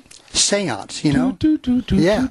In some Western regions were popular. The young people were fascinated by the new spiritualism, and they gathered for sessions of ghostly conversation. Ouija board. Yeah. Now, once the rough edges had been knocked off the frontier environment, tourism actually became a popular form of recreation. Really? And tourists had long been a part of the Western scene. And, you hear stories about the people from England, the Englishmen or the Irishmen or the Europeans coming over and touring into the West. So we're taking a tour. Yeah. Now, the Westerners were quick to realize the attractions of the wild and woolly for adventurous hunting Easterners, and advertisements were circulating urging health and pleasure seekers to join expeditions over the wild prairie for buffalo and antelope. The settlers themselves began to find time for vacations. An outing in the mountains or the beach became fashionable. Really? And you never really think of the pioneers as going on a vacation like that, But it was jollification. It was jollification. Yeah. Now, the new I'm almost out of jollification time. I know you are. That's why I'm hurrying. The new Western tourists, they built nice big hotels, like up in Helena, Montana, the Broadwater Hotel. The railroads brought people out. And Yellowstone Park became a destination for a lot of these people. But anyway, the Indians became kind of an object of tourist curiosity, and so people came out to see, and Sitting Bull, some of the Old West, and which had now turned into picnic benches and lodges and golf courses and all that for jollification. Jollification. There you go. So from now on, Zeb, when you and I talk about having a good time, I'm going to say, did you have a jollification time? I will remember that, and I'm sure we can relate that word to other things that happened in the Old West. We'll try to throw that in here and there. And you're going to have a jollification time this week at Christmas, and so am I. I am. I'm looking forward to it. Yes. You're good. I enjoy having you on the program. Thank you, Dr. Zeb. History. You're not an old boot laying over in the corner someplace because you keep everything fresh. Well, I try to have a jollification time doing this show. Enough already. Okay. Hey, I got to talk to you in a minute. Don't run off. Dr. History on Zeb at the Ranch. Don't forget, I got a couple of messages here real quick. Senator Kelly Anthon, Speaker of the House Scott Bedke, and Representative Fred Wood, all three would like to wish all their constituents a very Merry Christmas and a Happy New Year. And thanks to everybody that supported them, and they will work for you in the future. Also, the Burley Area Merchants Association. Don't forget, come find Bella the Elf in 25 area stores. When you find Bella, you'll be able to put your name in a box for the store's weekly drawing. You better hurry, get in there. Bella the Elf and Bama. Great folks with the Burley Area Merchants Association saying Merry Christmas and a Happy New Year to you. Right now, we're going to send it back over to our main studios. We'll be back in about 3 minutes. And now, back to Zeb at the Ranch on AM 1230 KBAR. To reach Zeb, call 436-2244 or toll free 1-866-927-4587. And now, here is Zeb Bell. And once again, a Merry Merry Christmas wish from a man that we're really proud of, that he represents us as a state senator for the state of Idaho, Kelly Anthon, and he cares. He really cares. Diligent, hardworking for you and for me. Merry Christmas from Senator Kelly Anthon, and wishing you also a very happy New Year. Also, Representative Fred Wood. I got to get Fred on the air here in the next couple of weeks, and going to have to before the legislative session. Fred really takes care of his constituents. He understands Idaho. He knows the problems in the state of Idaho, and he's working hard to serve us and correct any problems that are necessary. Representative Fred Wood, a good man from Burley, and he extends to you and your family very Merry Christmas wishes. Right now, there is a gentleman that I absolutely am very, very happy to have on my program anytime he gets the time to share with us, and that is Dan Perkins. And he's a master storyteller and author of the Brotherhood of the Red Nile trilogy and other books, and he knows what's going on with radical Islam and problems in the world today with our security. Dan, good morning to you, and Merry Christmas. Merry Christmas to you and to your family, and safe journeys no matter where you have to go. I do want to let you know that I have a new book in the terrorist series that came out last Friday called Terrorist Gold, and it's a continuation of the story out of the trilogy, The Brotherhood of the Red Nile. Well, I'll tell you what, on Amazon. I have read some of the trilogy, and it's absolutely outstanding. I'm going to get the other books. And besides being, as I mentioned, a master storyteller and being able to write basically what's happening in the world today, I want to talk to you, if I could, about North Korea. It seems like in the last couple of weeks, Dan, that there has been a minority of thinking about North Korea. The media hasn't picked up on anything, and yet with this lull, I don't trust what Kim Jong-un and the North Koreans are doing, plotting, or planning. What are your thoughts about what's going on with North Korea, even though we haven't heard too much in the last 3 weeks? Well, just this past weekend, I saw a report where the Department of Defense is now considering an embargo of North Korea. Now, I don't want to say I told you so, but I wrote probably 3 months ago a commentary on that very subject, suggesting that with only 2 deep water ports in the whole country, it would not take a huge number of ships to embargo that country and stop anything from going in or out of the country. So I was pleasantly surprised that the Department of Defense was talking about the possibility of putting an embargo in. Now, what's going on is that the Chinese are really turning on the screws to North Korea. And they've stopped. North Korea has no source of fuel other than coal. So all of the petrochemicals and oil and gasoline and diesel fuel all has to be imported. And its principal supplier is China. So the Chinese have basically shut off the flow of crude oil to North Korea. They've closed the banks. They've told companies, if you have operations in North Korea, Chinese companies, you have operations in North Korea, you have to close them. They're saying that to Korean companies, if you have operations in China, you have to close them down. So the Chinese are putting tremendous pressure on North Korea. Now, there's some discussion in the last week or so that Kim is talking about another nuclear test.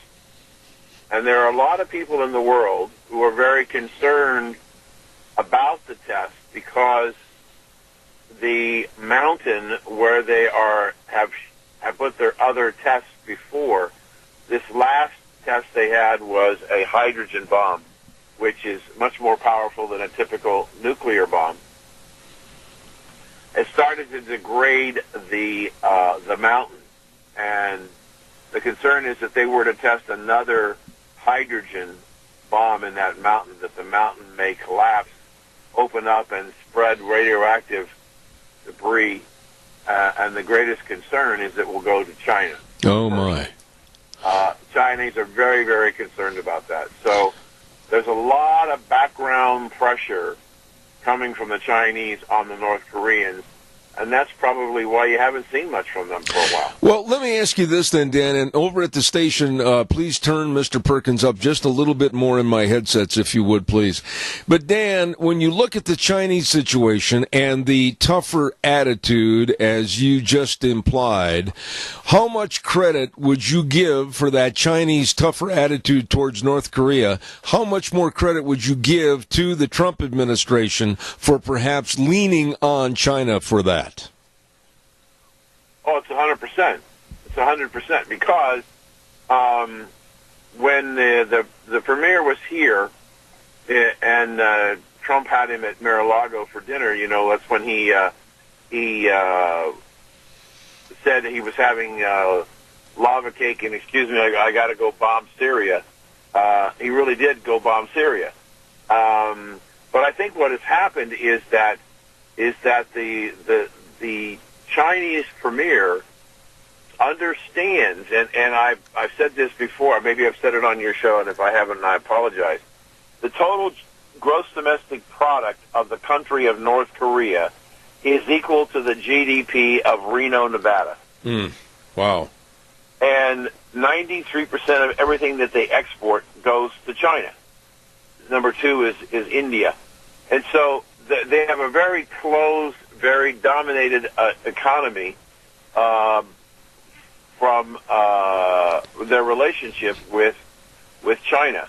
China also now understands. There's a couple of things, again, not getting many headlines, but very important. Believe it or not, the Chinese government has to import 65% of its crude oil. 65%. Now, there's a thing called a spread, and that spread is the difference in price between West Texas Intermediate crude pricing and Brent North Sea. Right now, there's about a 10% difference between North Sea and West Texas, and that advantage is to West Texas. So we're now exporting to the Far East, including China, crude oil, and we hadn't exported any energy to China in over 45 years because we had the embargo of not being able to ship any crude oil outside the United States dating back prior to the Carter administration. And so what happens now is that we have become a very important supply source of energy to China, which is cheaper than importing it from Saudi Arabia and the Middle East. Yeah. So we're taking over the leadership role in providing energy at a lower price to China, which further strengthens our relationship. Who did that? Rex Tillerson and Donald Trump. Yeah.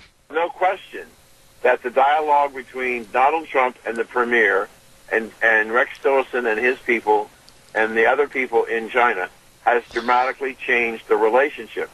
And I would say it's changed in and I would use one word to describe that relationship, is they now respect us. I don't believe that the Chinese respected us under Barack Obama. Absolutely. Dan, now, please bear with my naive question here, but the way I'm going to form this question is this.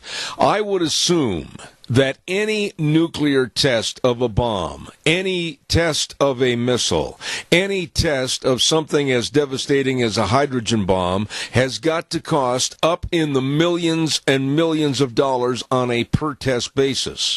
When you look at a country as poor as the economy is in North Korea, really, where are they getting the money to forthwith all these tests? They're getting it from their nuclear trading partner. You know who that is? Well, I'm assuming it would be China, but I'm probably wrong.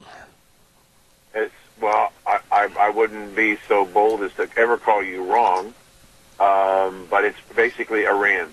Really? Iran and North Korea have had a long-standing technology exchange dealing with nuclear material. So you can actually go on the web and you can do some searches for various North Korean nuclear sites where they're doing research and technology. Not uncommon to find outside the building, next to the North Korean flag, the Iranian flag. Remember, Iran has got $150 billion that they've been able to be used, but they have been a major partner with North Korea in developing their nuclear technology.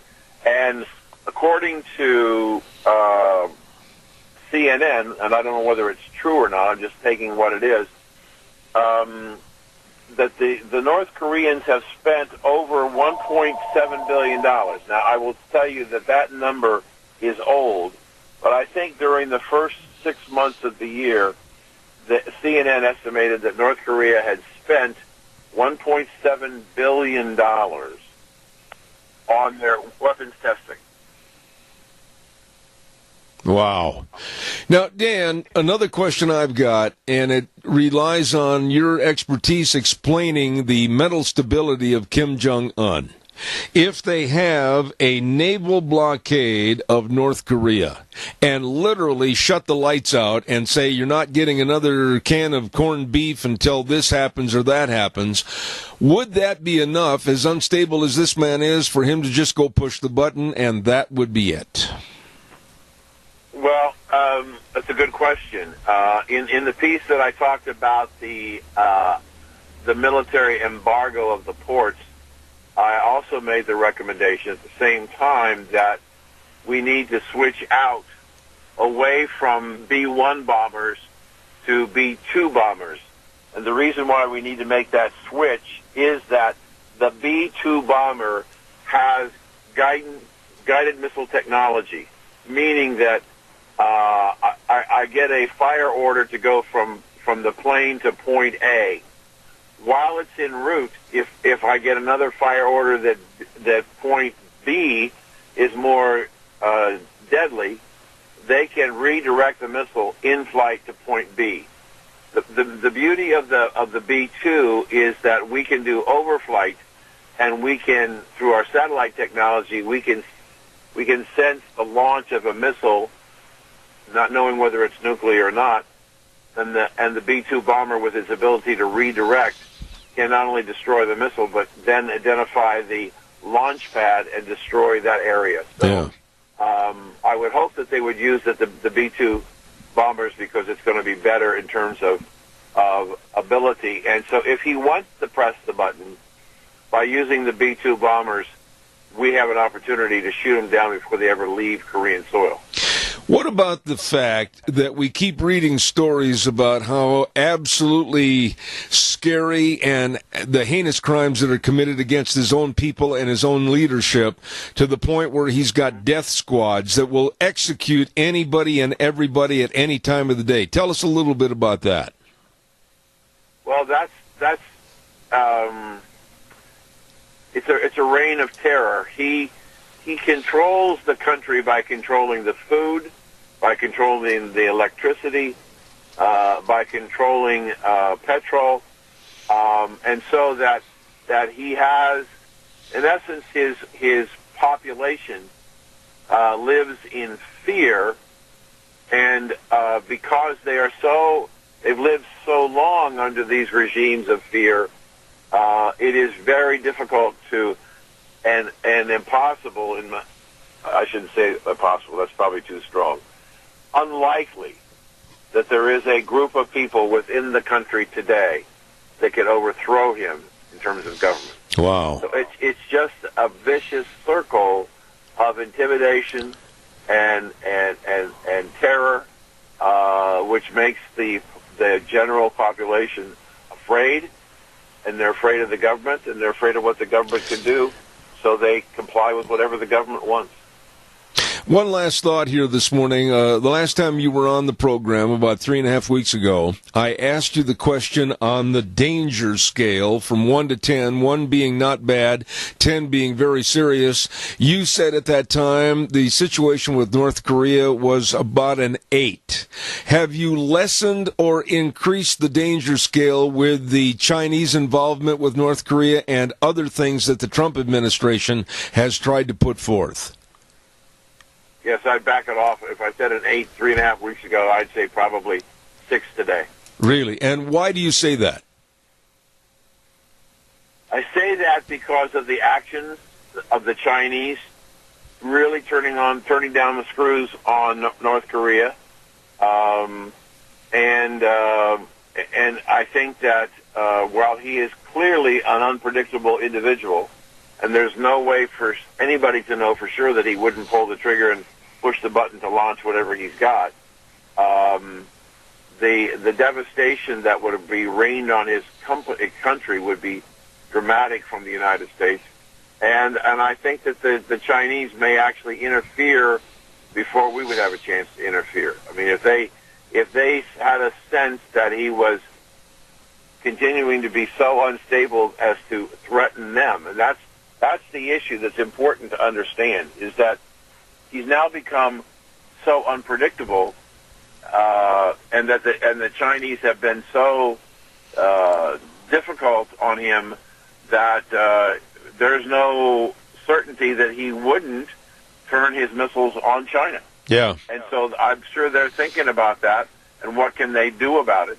And I suspect they're making plans, alternative plans to what they would have to do to deal with the eventuality of their own country being attacked. And in the background, wearing the cheerleading outfits and waving the pom-poms is another real enemy, and that's Iran. Oh, yes. No question. No question. They want more than anything, they want to change the club of the nuclear powers. And then to do that, they want the world to accept North Korea as a legitimate nuclear power. Because if they can get the world to accept North Korea as a legitimate nuclear power, then they believe they'll have the opportunity to convince the world that they should also be a nuclear power. Absolutely. Ladies and gentlemen, he's got another addition to the Brotherhood of the Red Nile trilogy coming out called Terrorist Gold. He is one of our very favorite guests, foreign policy analyst and author Dan Perkins. We wish you a very Merry Christmas and a blessed New Year. Dan, thank you so much. My pleasure to always be with you, and Merry Christmas to you and your family also. Thank you, sir. Absolutely one of my favorite guests to have on the program, Dan Perkins, and the author of the trilogy Brotherhood of the Red Nile, and excellent on being a foreign policy analyst. Thank you so much.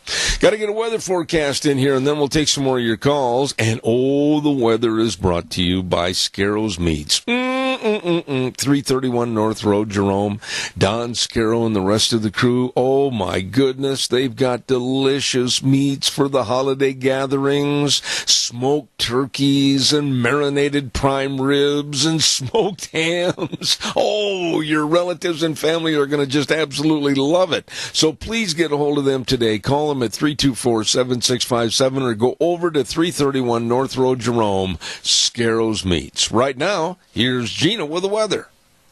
We are 7 days away until Christmas. Let that one soak in for just a minute. Here is your weather forecast for Zeb at the Ranch on this Tuesday. Honestly, fairly decent for today. Partly sunny skies, looking at a high right near 45. Tonight, slight chance of rain showers before midnight. Then after midnight, we are looking at a chance of snow showers, mostly cloudy skies with a low right near 31. Snow accumulations of less than a half an inch is possible. For tomorrow, looks like snow showers are in the forecast, about a 60% chance, mostly in the morning time. Cloudy skies, high right near 34. Winds out of the west, right around 15 to 18 miles an hour, gusts possible as high as 30. And we do have accumulations of less than 1 inch possible for tomorrow. Tomorrow night, 40% chance of rain or snow. Mostly cloudy skies, low right near 16. Then for Thursday, mostly sunny skies, high of 27. Friday, 20% chance of snow, mostly cloudy skies, high of 28. 28. That is your weather for Zeb at the Ranch. Boy, she really gets into the nitty-gritty about what our weather is. Thank you, Gina. And brought to you by Don Scarrow and the crew at Scarrow's Meats, 331 North Road, Jerome. And believe me, Scarrow's Meats, changing the way we eat one delicious bite at a time. It is good. Wow, what a day. What a great bunch of guests. What a lot of great phone calls and your involvement. You know, I want to just take a minute. You know, I don't care if you're going to relatives or staying home and you've got family coming over.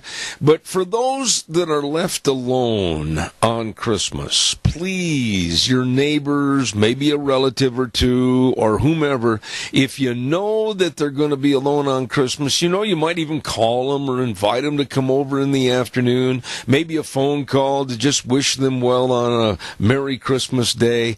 Think of those that maybe don't have family or a place to go and just make them feel welcome, would you? Merry Christmas. That's all it takes. I want to say thank you, too, to our Magic Valley Les Schwab Tire Center. I know what it's like to be alone on Christmas, and that's why I say, please call somebody and wish them a very blessed day. Those days back when I first moved out here to Idaho, woo, lonesome.